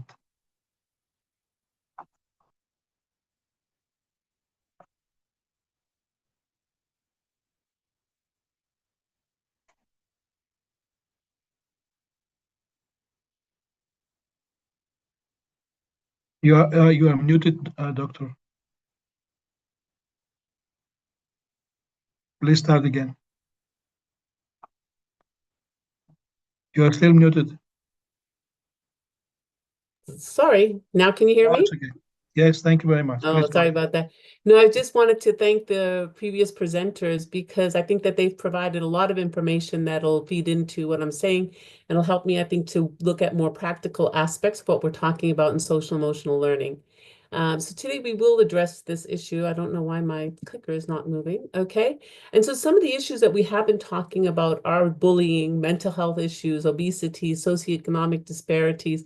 And we also, can add into the mix some of the larger issues that children are facing themselves and parents and the school environment, which are the issues about climate change, just the environments, the temperatures, everything is changing around us. Our understanding of the world, what it'll be 10 years from now, is changing. And that's also impacted about what is happening and what children are accessing through artificial intelligence and social media. So it's really both looking at those macro and micro issues that are impacting children, and that these are not things that children themselves carry, but the whole environment.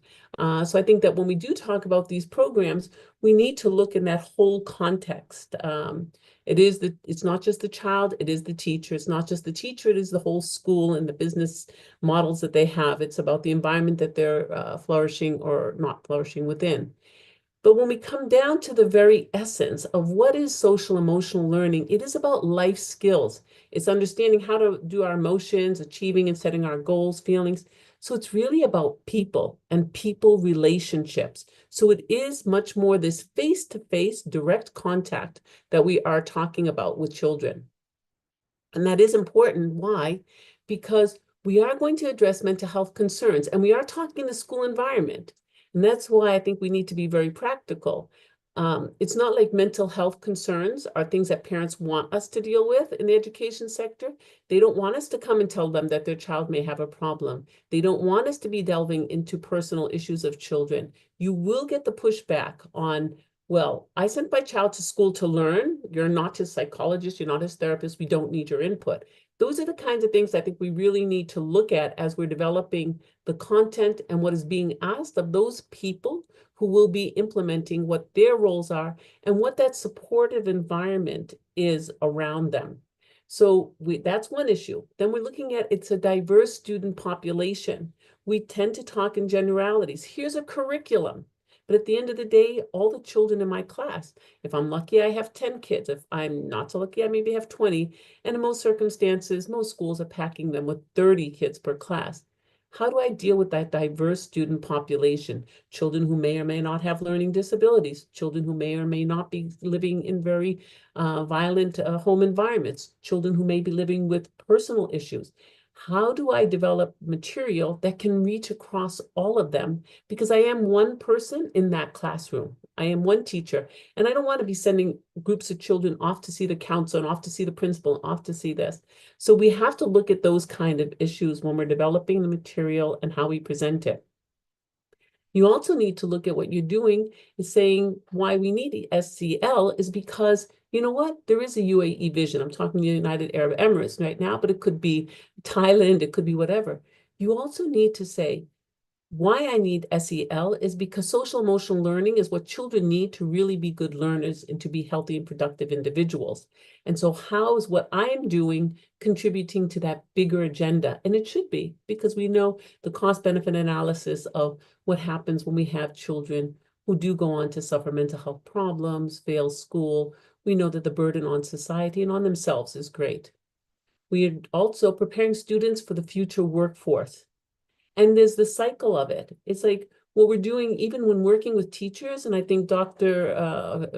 Carol, when she was presenting, but what they're doing in their school, it was really interesting. I think a lot of those activities, they're incorporated within SEL. I think she's done a more in-depth approach. But what we're finding is, unfortunately, that when you introduce these concepts, you're actually having to re-educate teachers. Teachers have gotten training on how to discipline children, on how to manage the classroom, on how to be effective curriculum to develop and to implement the curriculum, how to monitor students. They haven't been told so much about what do you do with mental health concerns? How do you engage children on social emotional issues? So we are bringing in a host of new topics to teachers and adding to their plate things that they don't know, that they may need to readjust. And that relearning process needs time, needs effort, and needs supervision. So you need a SEL to reshape not just students, but also teachers. And then we use SEL to help reduce behavioral issues. Okay. So if you look at the evidence, and I think, I can provide you with the resources, but there's a really good study that was done is by the Collaborative Academic Social and Emotional Learning group. And it did show that SEL, if it's introduced at a young age, and again, we're like all the other ECD, it is saying the earlier the better, which makes a lot of sense. You don't have to fix and repair and readjust, but it does help, particularly in having children develop emotional vocabulary and expression, to be able to say what they're feeling, thinking, rather than keeping it bottled up. Makes total sense. It can enhance conflict resolution skills because what you're doing in those activities is teaching them to address conflict, not to hide it, not to be aggressive doing it, but to realize conflict is normal in any setting, and there are ways to deal with it. It does help with better classroom behavior and academic engagement because, surprisingly or not, I think we all would agree, teachers going into a classroom, they can go in as one person. I'm here to teach 30 minutes of biology and I'm out. I gave a really good presentation. But if I'm not attuned to the child who's sitting in fear of going home, he may be abused, or about the child who's having a learning difficulty and is too afraid to tell anyone, or the child who really can't even see the board, doesn't know what to say. then that teacher is failing. She could have the best biology presentation, but if she's not aware of those children as individuals and what they are carrying within them, then the learning becomes a challenge. And this is what we're engaging teachers in to say, you can't be the best biology teacher. You can't be the best art teacher. You can't be the best of anything unless you're engaging with children at that social, emotional, or holistic level. You move on, you say increased empathy and perspective taking.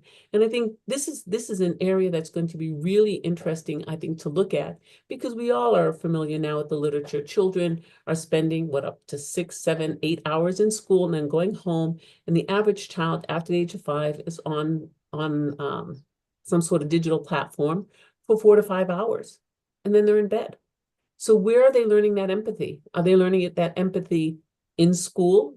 Are they learning it in the few minutes that they may be interacting at dinner with their family or at breakfast? Where are children actually learning that ability to have empathy with others and others to have empathy with them? Is it becoming a lost art? And how to take the perspective of others, which is the flip side of empathy, or part of it. So what we do find, and that's why it's important to think, you're doing these big things, and it's going to be really important because emotional vocabulary, conflict resolution, they're very small activities that build up into those skills like anything else. So you're saying it does need minimum time, and it has to be minimal because the school day is limited. Teachers' capacities are limited. So in most cases, we try to limit the school instruction time down to 15 or 30 minutes. And here we use instruction in the loose sense of the word. We're hoping it moves away from this rote learning and is very engaging activities with children. It's integrating it into the core academic subjects so that the activities are developed and the teachers have access to them, and they can determine whether you're the art teacher or whether you're the gym teacher or whether you're the Arabic language teacher. You can actually look at these activities and say, you know what, that's something I can integrate into this lesson here. And you integrate it. It could be an add-on, it could be integrated, but you give them the opportunity to own these activities and to make it part of what they're delivering. Because if it becomes, oh, I'm going to have to cut down my Arabic reading lesson from 30 minutes to 20 minutes so I can introduce this, we don't want that checklist approach. We want them to, over time, to realize the value of what they're giving their students and to say, this is how you would present it and take it and own it themselves. And then you can use it during playground unstructured time. And then something that we talked about, and I put it in red, is parent and caregiver involvement through take-home activities. We always have to remember, what we are presenting, we say state of the art. Oh, this is just ABC. But at the end of the day, it may differ very much from what parents' beliefs are, their values, their practices in the home environment. And so children may be getting one thing at school and something that's totally different at home. And you need to have that parent engagement to be able to at least let them know what you're doing, why you're doing it. And if there is pushback, to understand why there is that pushback. If they're having conflict, maybe you can address it at school and at least acknowledge that it exists. And then the teacher professional development, focusing on SEL skills for themselves. So here again, in Arabic, we say, faqad ash-shay la ya'ti. If you don't have it, you can't give it. So if we're going to tell teachers, be responsive to children, be engaging with children, be emotionally stable, be, they also have to be at the receiving end of that themselves and have that experience within a school environment. Okay? So if we do then say, we are able to take this content, and I'll get to that in a second, then we're saying, what will it develop? Well, it's going to develop 5 basic things is what we're hoping when we do this. One is self-awareness. And that's first of all for the child, and this is starting from preschool on. So the curriculum we've developed is from preschool on, and it's built each of the layers. So it's layered and gradually expanding in terms of the other knowledge and skills and capabilities that they are developing. But it is that idea of self-awareness, understanding their own emotions, what their goals are, personal goals, academic, what their values are. And in a mixed society, I mean, where you have over 200 nationalities, this can be very challenging for many students to grow up hearing that there's a set of values here, one over here, our own Where are they? At least to begin to acknowledge that with them and understand it. Understand their own strengths, their limitations. What is a growth mindset? What's self-efficacy and optimism? What's social awareness for myself? How do I understand where I'm at, my perspective, and what are the perspectives of others? And it can be different. Doesn't necessarily mean I'm going to live that kind of, but if I understand that there is diversity, how do I deal with it in an empathetic manner? Have compassion, understand what social norms are, recognizing the importance of the family, social. How does that all work together in understanding that whole social environment that we're within? Responsible decision-making. So it is about taking decisions and giving children decision-making powers. That's not easy in a school environment. If you remember, it's quite patriarchal, most systems, and we're still dealing with those ramifications today. So schools aren't ready a lot of times to hand over decision-making to children. So a lot of times you have to start gradually and giving them that responsibility so that they realize children can make constructive choices. They can decide what's in their best interest and listening to them, because that is part of not only developing empathy, compassion, but of acknowledging the other. And you can't acknowledge the other unless you acknowledge what's in yourself. And that takes you to relationship skills. So how do you establish healthy relationships with others? Through communication, listening, cooperation. They're very simple skills. You just need to be reinforcing them, and you reinforce them in the classroom. And then self-management. And I think a lot of the talk that we heard from both Dr. Riva and from Dr. Carroll, they did address this. Dealing with stress management, impulse control. Now look at all of these things and try to imagine, how do you sit in a classroom trying to learn something if you're not aware about yourself, if you're not aware about how you're feeling at this time? Why aren't I able to listen? Why do I feel disconnected from everything? If I'm not able to recognize that other students in the class, they have an equal right to listen to the teacher and to be heard instead of me disrupting. Well, how do I take a decision if I need to? If they don't develop these skills, how do you learn in a classroom? And that's what we're basically saying, that these are the essential underlying skills that you need that can support academic development, not just self-development. At the end, you always have to prove to the policymakers and others that you really want to increase what the results have shown is you want to have increased academic achievement, right? That's what schools are going to tell you. That's what parents are going to say. I'm paying $10,000, whatever, to put my child in this private school. I want him to be academically successful. Forget about all of this social, emotional, mental health. We'll deal with that. You just make him the smartest kid in the class. How do you show that what we're doing does contribute to greater academic achievement and continuation education? How do we show it? And that's what we're showing in the results, right? That you are children who are involved in SEL, they have increased academic achievement. They have increased pro-social behaviors. That means they're understanding themselves and how to interact with others. It's reducing behavioral problems. Behavioral problems mean that it's a win-win, not just for the child who can now control aggression, conduct disorders, overactivity, whatever those problems, but it's also a win-win for the whole classroom now, because these disruptions become less and less. And so you have a better pro-social environment. And then executive function. When the child is balanced, you show that their executive functions, their ability to learn, to memory, to be involved, all of this will increase. So these are part of the positive outcomes that you want to be showing within the educational system. How is it done? It's involved in the school. And it's done through very interactive means, right? So there are things like case studies, bringing up events that happen in the school. How do we understand it? Why did it happen? You're not taking things out, from the moon or making up things. You know what? Take it from their environment. Bring those case studies and dissect it with them, even in a small group. Yesterday, someone got hurt in the playground. What happened there? How did it happen? How can we prevent it? Wow. Oh, you know what? 10 kids are off sick today. Why do you think they got sick? Now, children love reality. They can discuss things, you can understand things. So bring their reality back into the classroom, have them dissect it, and become those proactive people who can actually learn from those things and apply it in a real life situation. Role playing. Have them play the teacher. Let the teacher see, what does she look like? How are they perceived by the class? Why do some children view her so positively? Why did this one child portray the teacher as constantly ignoring him? The role playing helps not just the child, but the teacher also to see what the child is seeing.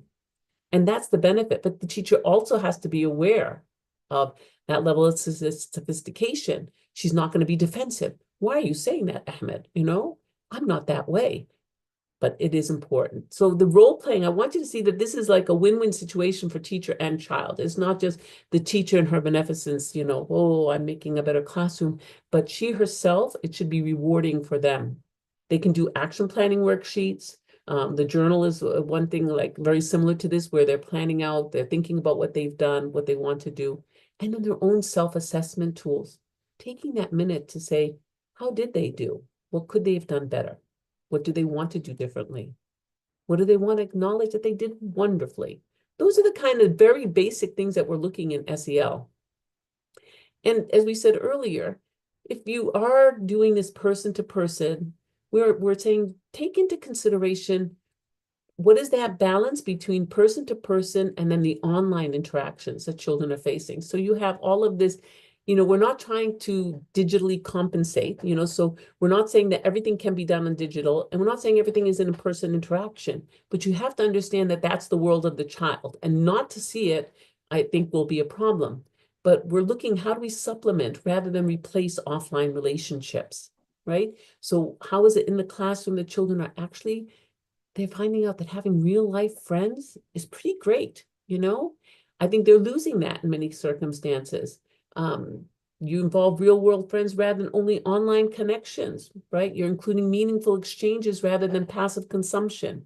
You're looking to take place in more age appropriate environments. You know that the preschool child in your preschool is interacting with other preschool age children. In that online world, you don't know who they're interacting with. And I think this is the opportunity for children to realize that reality, so that even if online, they can begin to differentiate that this doesn't sound quite right. And they don't have that right now unless we give them that balance again. So we're finding Mr. Arafat, I need to ask you to wrap up. Okay. conclude in like 1 minute if you can. 1 minute. Okay. So I just want to do just, I'll go to one slide I think that is important, or two slides that are real important for this whole thing. A lot of this, we talked about, you know, what the approach is and using mindfulness, peer mentoring and all of that. And I just want to show you that this is what one of the curriculum books or the SEL books looks like. And it does look at mental health and social well-being. And it did require setting up a policy within education to include mental health within school, to include child protection in school. You need that whole framework. If I have a child who ends up who's experiencing abuse, where do they go to? So this booklet, it does help teachers to see the kinds of activities that you can do. And you can see they're very simple ones, space bubble versus community action planning. That's for the older grade classes. So they change as the grades go up, but they're all built on the holistic child approach. But it's part of a larger program, I think, that you were referring to. I can't talk to children about mental health and well-being unless I know that if I have a case that is screened and it seems that child may have a problem, where are they going? So we do need to engage both the leadership, policies and procedures, professional development, school-based program, infrastructure, and parent and community engagement. And that means it has to be a whole school approach and not just put on the backs of teachers. You need to measure success, which I think was covered earlier by Dr. Riva, and then Dr. I think Hospital addressed a little bit. And to realize that we do still have challenges. We still need to look at more culturally responsive curriculum. We need to look at program consistency so that they're not going into these rooms that are ice cold and ice hot. You need to look at teacher training and the pressures that are on them. And then long-term measures. How do we really look at the long-term impact? Because so many of this shows that there's a 6-month impact window. How do we look at it longer? And then how do we balance this with academic pressures? And that communication between school and home really becomes essential. And I don't think that part has really gotten done the way it should. So I'm sorry I had to rush, but the presentation will be made available for everyone. And I hope that this probably gave you some insight further. Thank you. Thank you very much. Our next speaker is Maysam Sadiak, a student well-being advisor and counselor at HALT International Business School in Dubai. With training in DBT, CBT, and psychodrama therapy, she brings a multicultural perspective to supporting international students. Her presentation, Stronger Together, How School, Family, and Community Partnerships Foster Student Well-Being, will highlight the importance of collaboration in student well-being. Please welcome Meysam Chediak. Thank you, Konstantin. You did say my name right, and I hope I said yours right. And I hope I'm sharing my screen correctly. So as you introduced me, first of all, thank you for the invite to be part of this seminar. It's wonderful listening to other speakers talk about their own knowledge and sharing that knowledge. And I hope I can also share my own.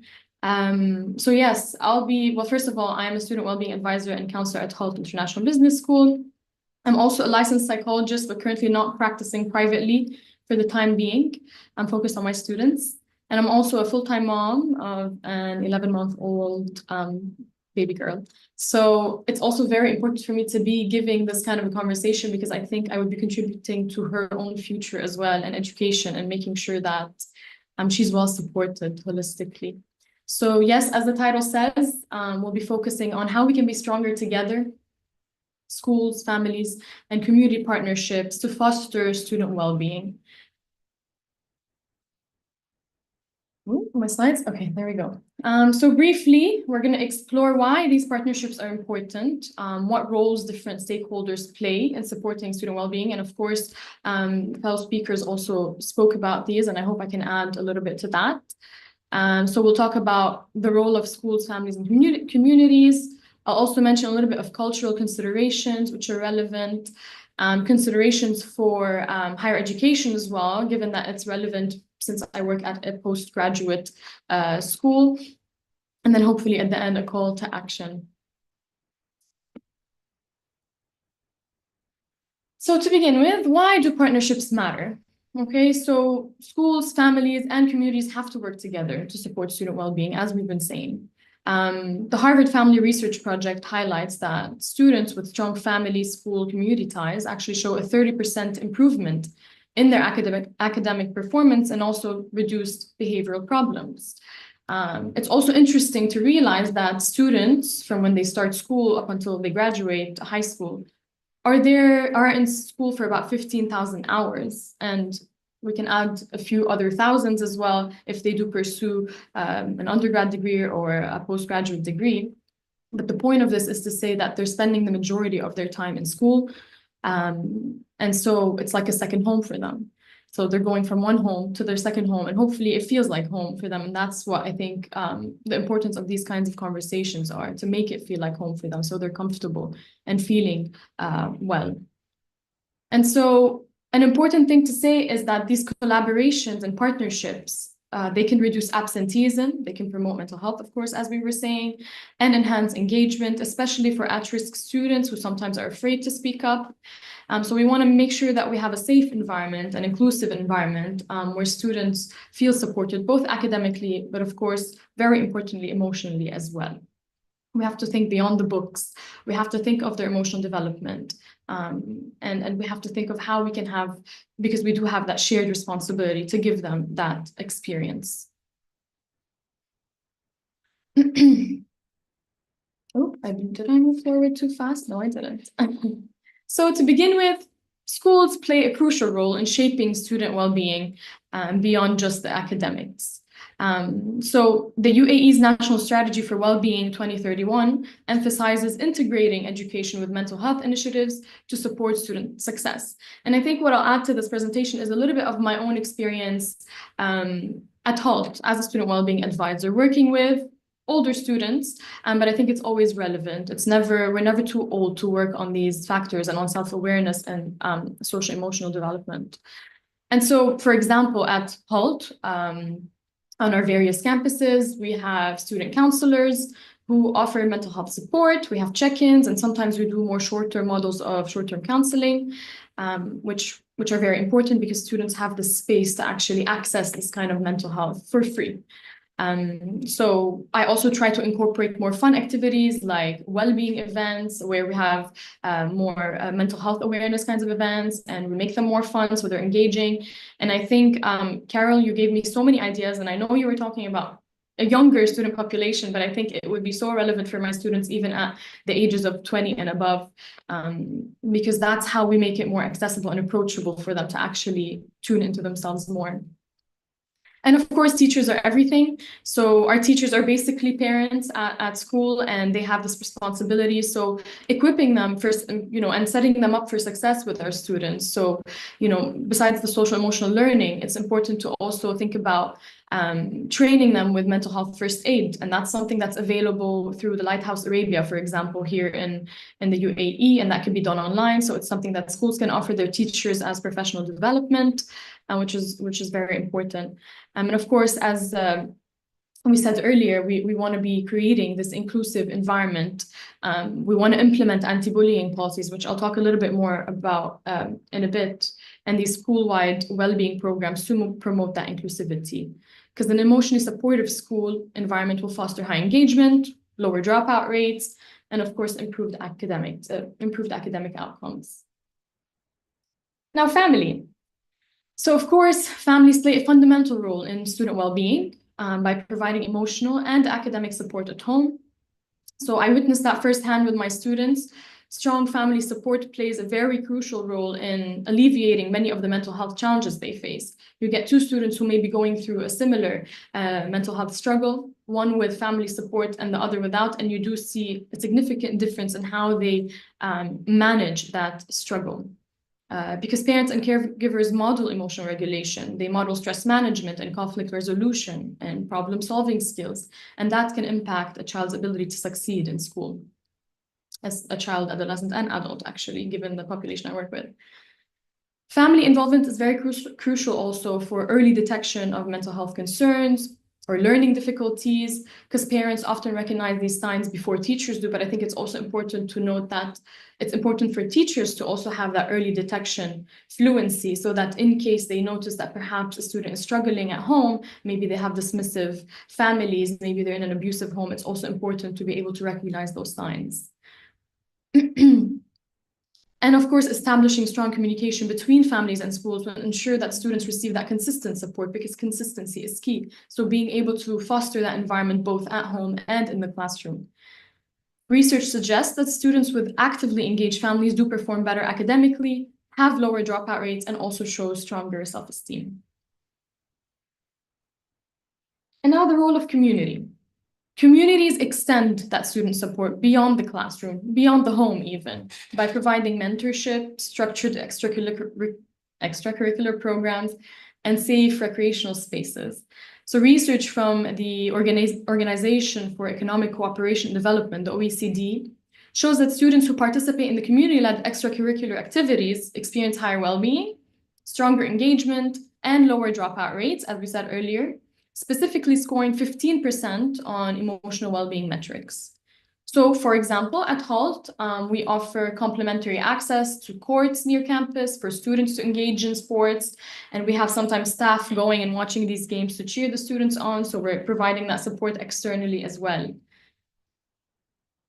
Another really good example that has recently happened at HALT, our student services team basically put together a trip for our students to go to the Emirates Biofarm, where they gained firsthand experience with sustainable agriculture, environmental impact, and responsible business practices.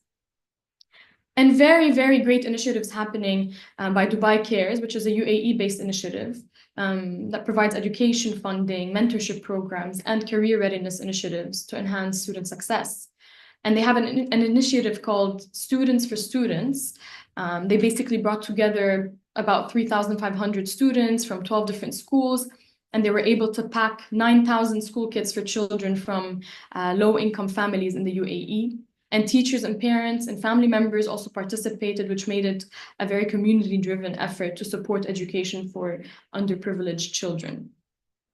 So these types of community partnerships provide that real-world application of classroom learning, and they enhance the students' understanding of sustainability and social responsibility, because we want to also be raising kids to be giving back. We want them to also have that social responsibility to contribute and give back to the community. So it's a win-win situation, really. Now, of course, we can't talk about community without highlighting cultural values because they play a significant role in shaping education systems worldwide. So we can say that the UAE is a collectivist culture. So the family, school, community connection is very deeply embedded in society. So families feel responsible for their child's academic journey, and their community engagement is viewed as a key part of education.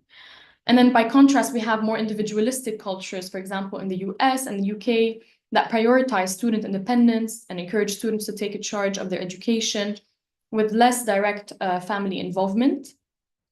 And I believe someone in the questions had asked Dr. Riva about, what about the students being independent and being able to explore? And I think that's very relevant here. It's important to note that, the UAE continues to embrace international education models too. It's important to balance that collectivist support, but also provide that student autonomy and prepare our students for being out there in the real world on their own, and basically building their confidence and resilience to do it on their own. And I think that's what it's all about. It's not just about constantly being involved in their life, but it's being there as a safety net and allowing them to explore with security and safety. So education policies reflect collectivist culture, collectivist values, and initiatives like Dubai Cares and the UAE Wellbeing Strategy 2031 shows that commitment to ensuring that all the students are receiving a holistic kind of support from their families and communities. Schools, of course, need structured policies to ensure ongoing and meaningful engagement. So it's important to have open and structured communication to build that trust and collaboration. Research from the National Network of Partnership Schools, the NNPS, at Johns Hopkins, found that schools with strong communication strategies see a 20% increase in parental involvement and a reduction in student disciplinary issues.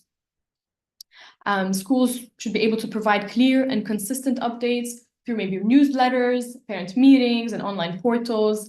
And as we said earlier, teachers should receive their professional training in effective communication with parents to ensure meaningful involvement. I came across, while I was researching, this app called School Loop, and that's being widely adopted in Australia and in New Zealand, and it basically allows schools to send alerts to parents, schedule parent meetings, and share academic process in real time. And I understand the limitations of that perhaps in a postgraduate environment, which I'll go on to talk about in a bit. But I think this is also happening. I've seen it happen in the UAE. I have a colleague who has her daughter in a nursery, and it was tough for her, but at least here in the UAE, they provide this app where they can constantly monitor their children. So she's able to focus on her work and also know that her daughter is getting what she needs. And those kinds of partnerships just improve everyone's well-being, really. It's not just the students, the family as well. So a UNESCO report found that only 40% of low-income parents feel confident engaging in their child's school. What are some common barriers? So work schedules, language barriers, cultural differences, lack of trust as well.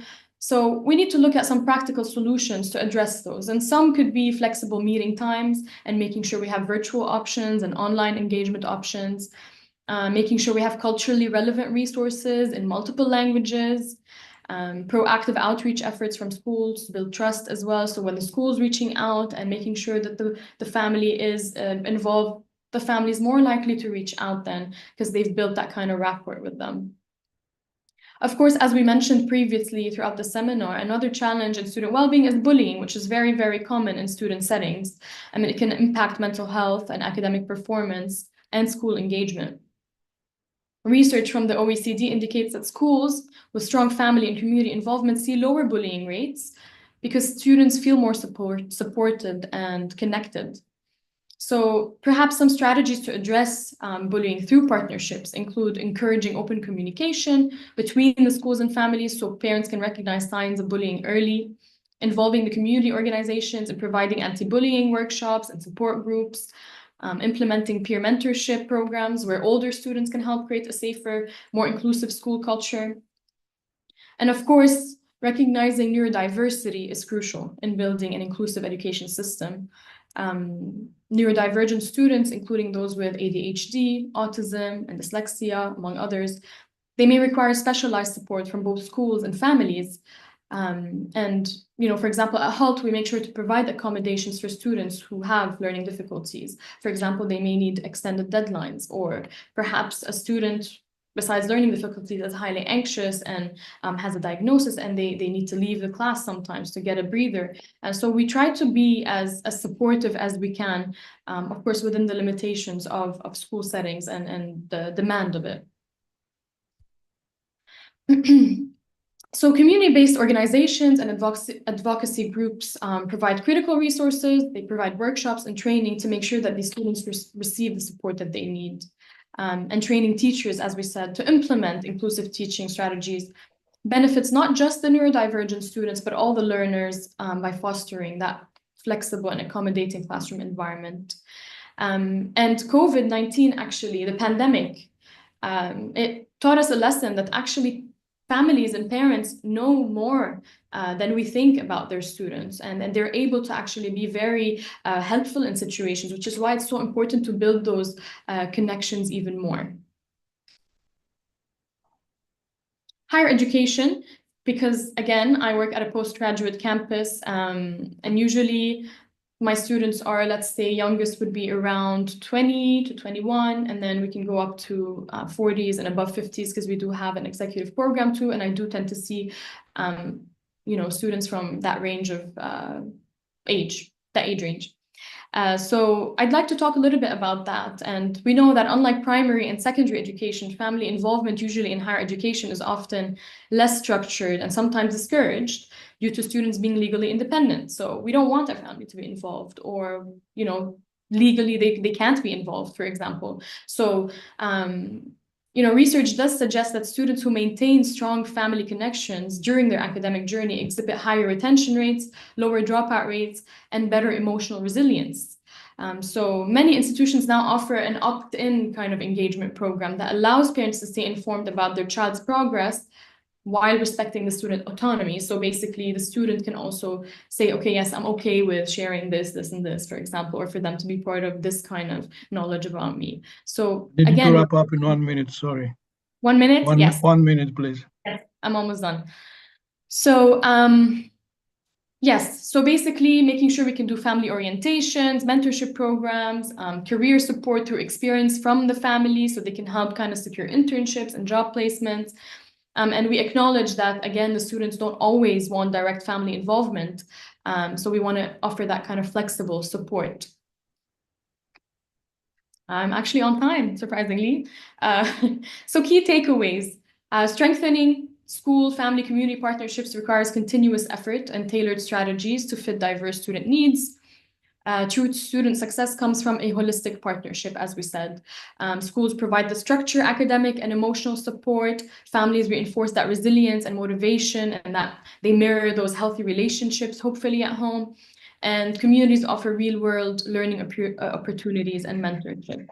So successful models include family engagement programs, community-based well-being initiatives, and a school-wide mentorship system. And so here I'll just kind of put that out there. What role can your institution play in strengthening these partnerships, and what actionable steps can you take to foster strong engagement and promote student well-being as an individual? Because it starts with one person, and then, we start to have that ripple effect. And if you'd like to connect, I'd love to connect on LinkedIn. Here's a QR code that you can scan. And thank you again for having me be part of this. It's been great. Thank you, Maytham.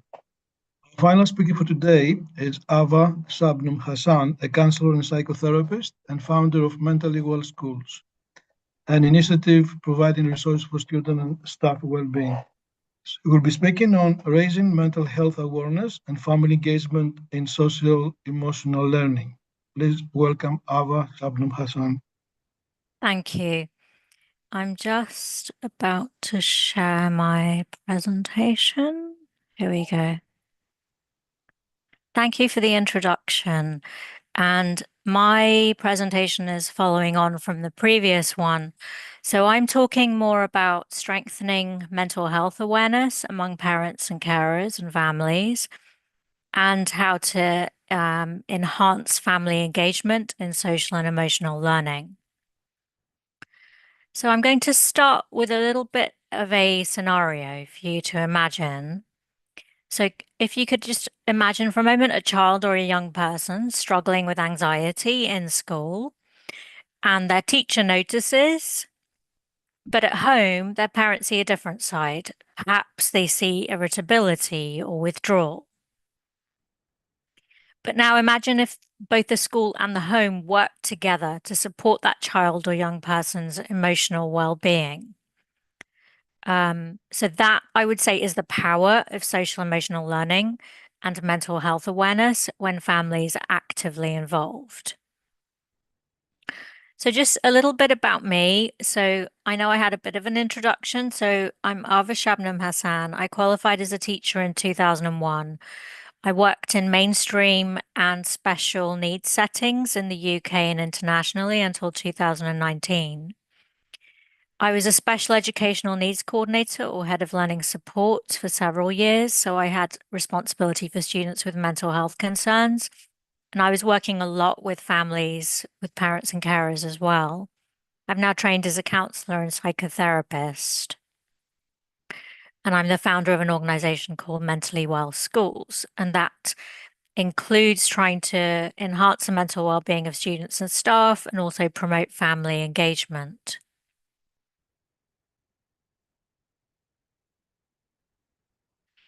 So let's think for a moment about the impact of a cohesive homeschool approach. As the previous talk showed, research shows that when schools and parents work together, students feel more emotionally secure, which leads to these kinds of impacts, things like better academic performance, lower anxiety and stress levels, and stronger self-confidence and resilience. I'm going to give you a real life example where one of my interactions with a parent who told me that they thought their son was just being lazy when he wouldn't get out of bed for school. And they said, I had no idea that he was battling anxiety until his teacher mentioned it.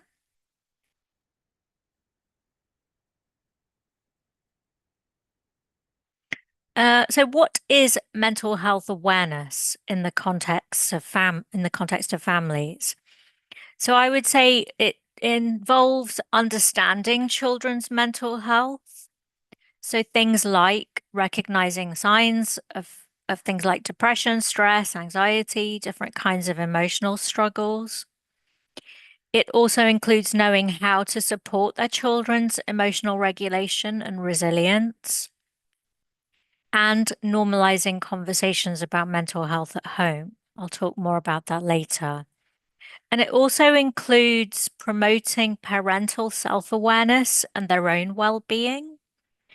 So that may include acknowledging how their parents' own mental health, how parents, own mental health impacts on children, learning how to manage their own stress, trauma, and emotional triggers, practicing self-care themselves and modeling healthy emotional coping strategies, and shifting from reactive to responsive parenting, using something called co-regulation instead of punishment.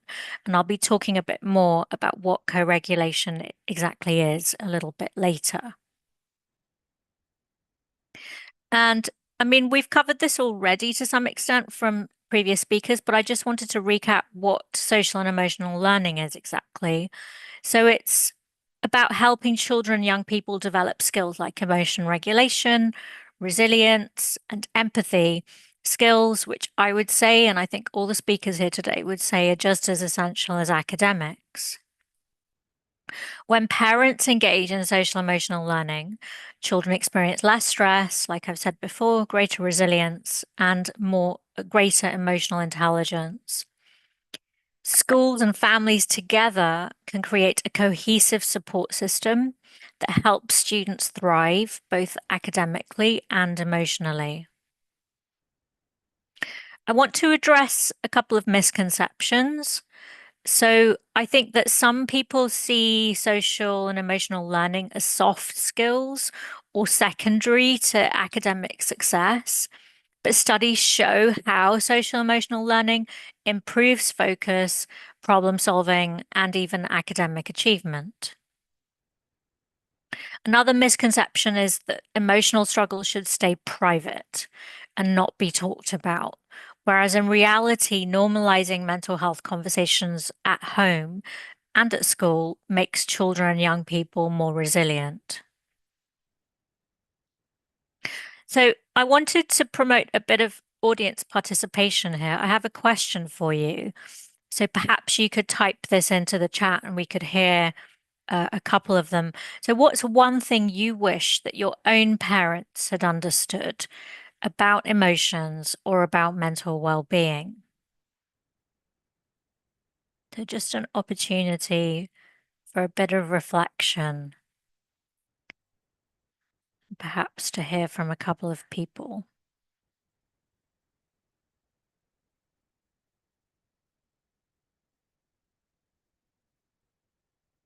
Do we have any feedback in the chat?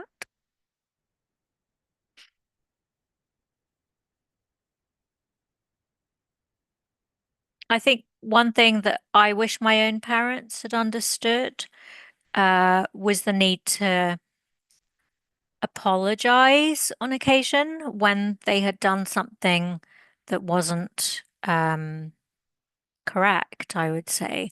So the need to repair. So, you know, that ruptures will inevitably happen in relationships, but there also needs to be space made for repair.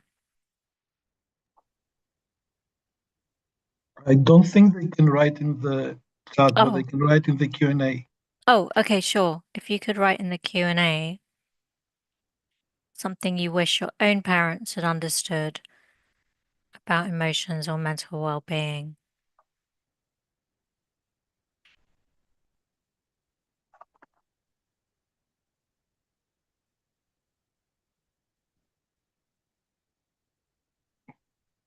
Can you see the questions in the QA, Ava? No, I can't. Would you be able to read a couple One out, comment here please? says, I wish my parents knew about adverse childhood experiences and everlasting impacts. Another one here is, I had ADHD and he didn't understand it. Yeah. Their belief in activities. I'm just reading them as they come through. Sure. Maybe one more and then I'll carry on.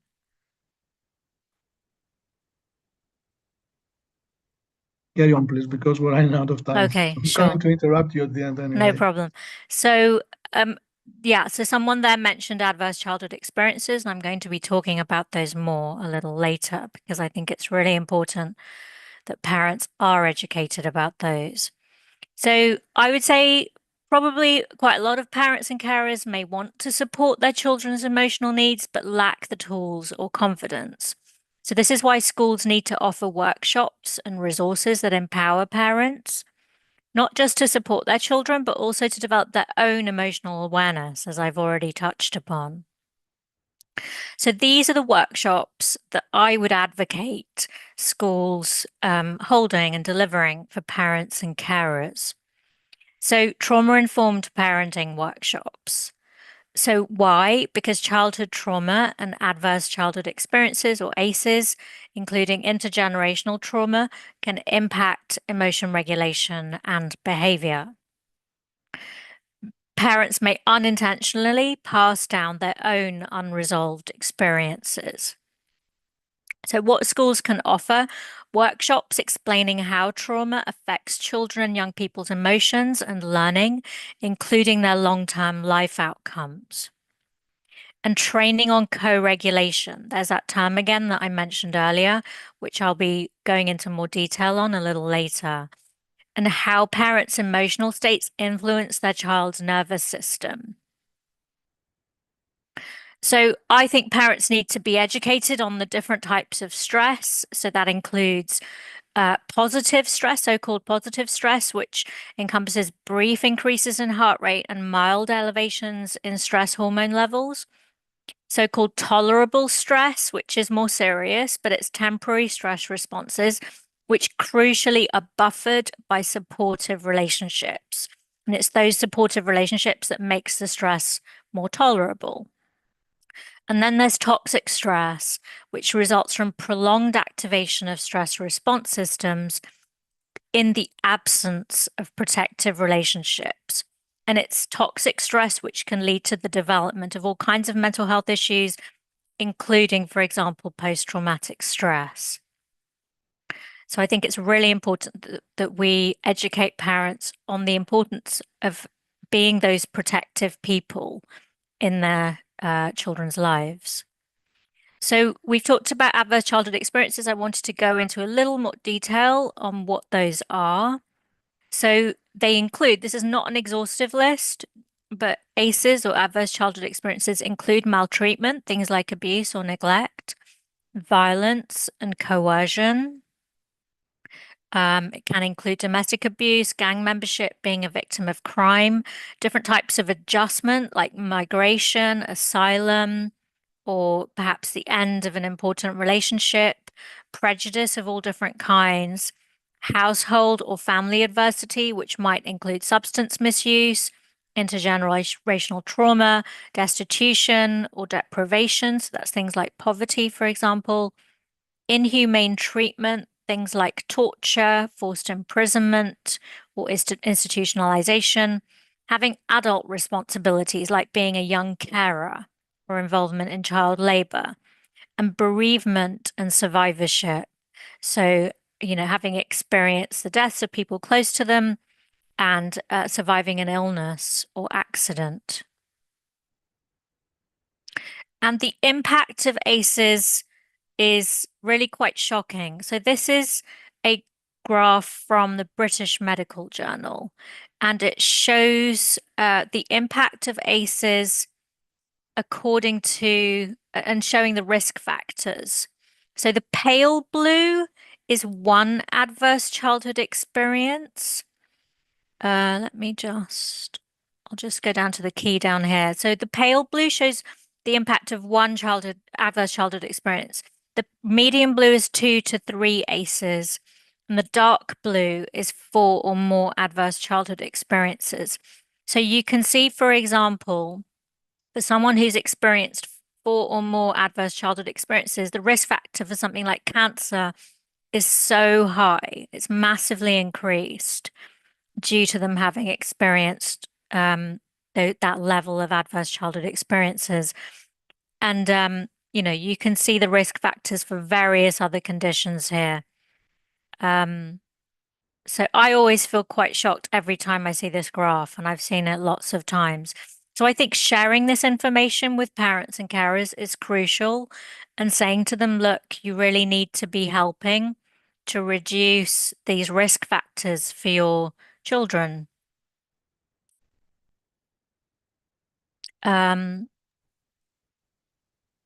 Okay, sorry, I just saw there was a message in the chat. So around half of people in England have experienced no adverse childhood experiences. Oops, sorry. Okay, 23% have experienced one adverse childhood experience, 16% experienced 2 to 3 ACEs, and 9% experienced 4 or more. I wanted to show results of a study perhaps closer to where our audience is. So this is from research in Abu Dhabi, and it showed that the respondents reported an average of 1.74 adverse childhood experiences. The most prevalent ones were household violence, parental death or divorce, and community violence.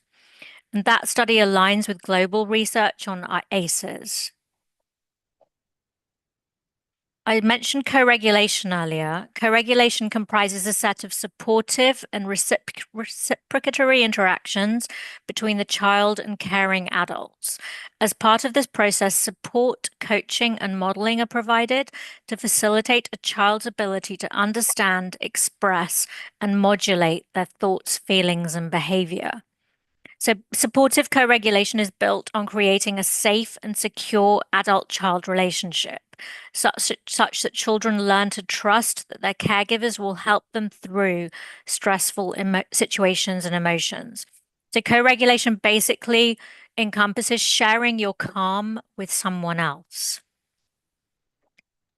So another workshop I would advocate is emotion regulation workshops, because children learn emotion regulation from the adults around them. So schools can provide training on mindfulness techniques, for example, and how to model healthy emotional expression, such as in dialectical behavior therapy, there's a module on interpersonal effectiveness skills. So showing parents and carers how to use those skills with their children. So partly to model to children and young people about how to express their emotional needs and to get their needs met. So an example, a parent who calmly says, I'm feeling frustrated, so I'm going to take a deep breath before I respond, teaches a powerful emotional skill. In this way, instead of reacting to a child's meltdown with frustration, parents can learn self-regulation techniques to model calmness and foster safety. Another workshop I would advocate is strength-based parenting workshops. Why? Because instead of focusing on what children do wrong, strength-based parenting helps young people build resilience. So schools can provide training in positive reinforcement strategies like praising effort, not just results. Emotion coaching, including active listening skills, so guiding children through emotions rather than dismissing them. An example, so instead of saying, stop crying, a parent might say, I see you're upset, let's take a deep breath together and talk about it. Another workshop that I would advocate is around breaking the stigma and talking about mental health. Why? Because many parents hesitate to discuss mental health due to stigma or cultural beliefs. So schools can create spaces for parents to learn how to have open, non-judgmental conversations with their children. So workshops can include getting parents to reflect on unhelpful messages that they received about mental health when they were growing up and messages that they internalized. How to recognize signs of mental health struggles. Simple conversation starters to make mental health a normal topic at home. And the importance of seeking support. So whether that's therapy, peer groups, self-care, that might be for themselves, it might be for their children. So another question for you to reflect on. If you want, you can share it later. I'm afraid we've run out of time. Okay. We need to wrap up. No problem. So is there anything else you want to add? Well, I just wanted people to reflect on what's one mental health or social and emotional learning takeaway that you've learned about today that you will try out at home this week. Okay. I can see there are a lot of responses in the Q&A to your questions, actually. People want to talk, but unfortunately, we don't have that much time left anymore. Okay, no worries. Thank you very much. Okay, thank you. I will open now the floor. Actually, the two questions for Dr. Arafat. Is Dr. Arafat here? Yes, I am. Hi. Okay, I have two questions for you, and then this will close our seminar. Considering technological advancement and virtual learning, how can we design effective strategies to enhance socio-emotional learning in this environment? In which environment? In schools or in digital environments? Oh, in the digital environment. It's a sort of a tricky question. I think, part of it comes back to the idea of that we need to see what world children are currently engaging in. And I think it would start prior to using the digital space so that children are taught early on that what they're talking with online is not real. If they don't know who's behind something, it can be an image or it can be a person. They need to understand a little bit more about what's in front of them because they take it as real. Even if they see an animated dog, that dog to them actually exists. So I think we need to do that kind of social emotional learning. I think it also has to be accompanied with parents or adults who are with them online, helping them to navigate them. I don't think it's something that we should do online per se. I think it should be done by parents or by educators with children, helping them to, first of all, understand and then navigate the digital space. Okay, there's another question regarding social emotional learning. Can it become an official part of student performance assessment, or does its measurement remain subjective and non-objective? Well, I think the question is, do we want it to be something that we are putting on a child's grade card? Like, what is their social, emotional acumen? I think that it's maybe better placed as having an assessment that children can do maybe twice a year with it's very child friendly, where children themselves are gauging where they feel in terms of being anxious or being depressed or feeling that the school is a positive space for them. I would do it this way and have that kind of a general classroom-based card for educators to understand social emotional learning within a group rather than making it individualistic. Thank you very much for your answers. Please check the Q&A section. There is a feedback form to fill in. So this brings us to the end of today's seminar. I would like to express my sincere gratitude to all the speakers for their insightful contributions and to our audience for your engagement and thoughtful questions. So I hope today's discussion has provided some valuable insights into creating a student well-being focused education system. Thank you all for being part of this important seminar, and we look forward to continuing these efforts in shaping a more inclusive and supportive learning environment for our students. Wish you all a wonderful day. Thank you very much. Thank you. Thank you.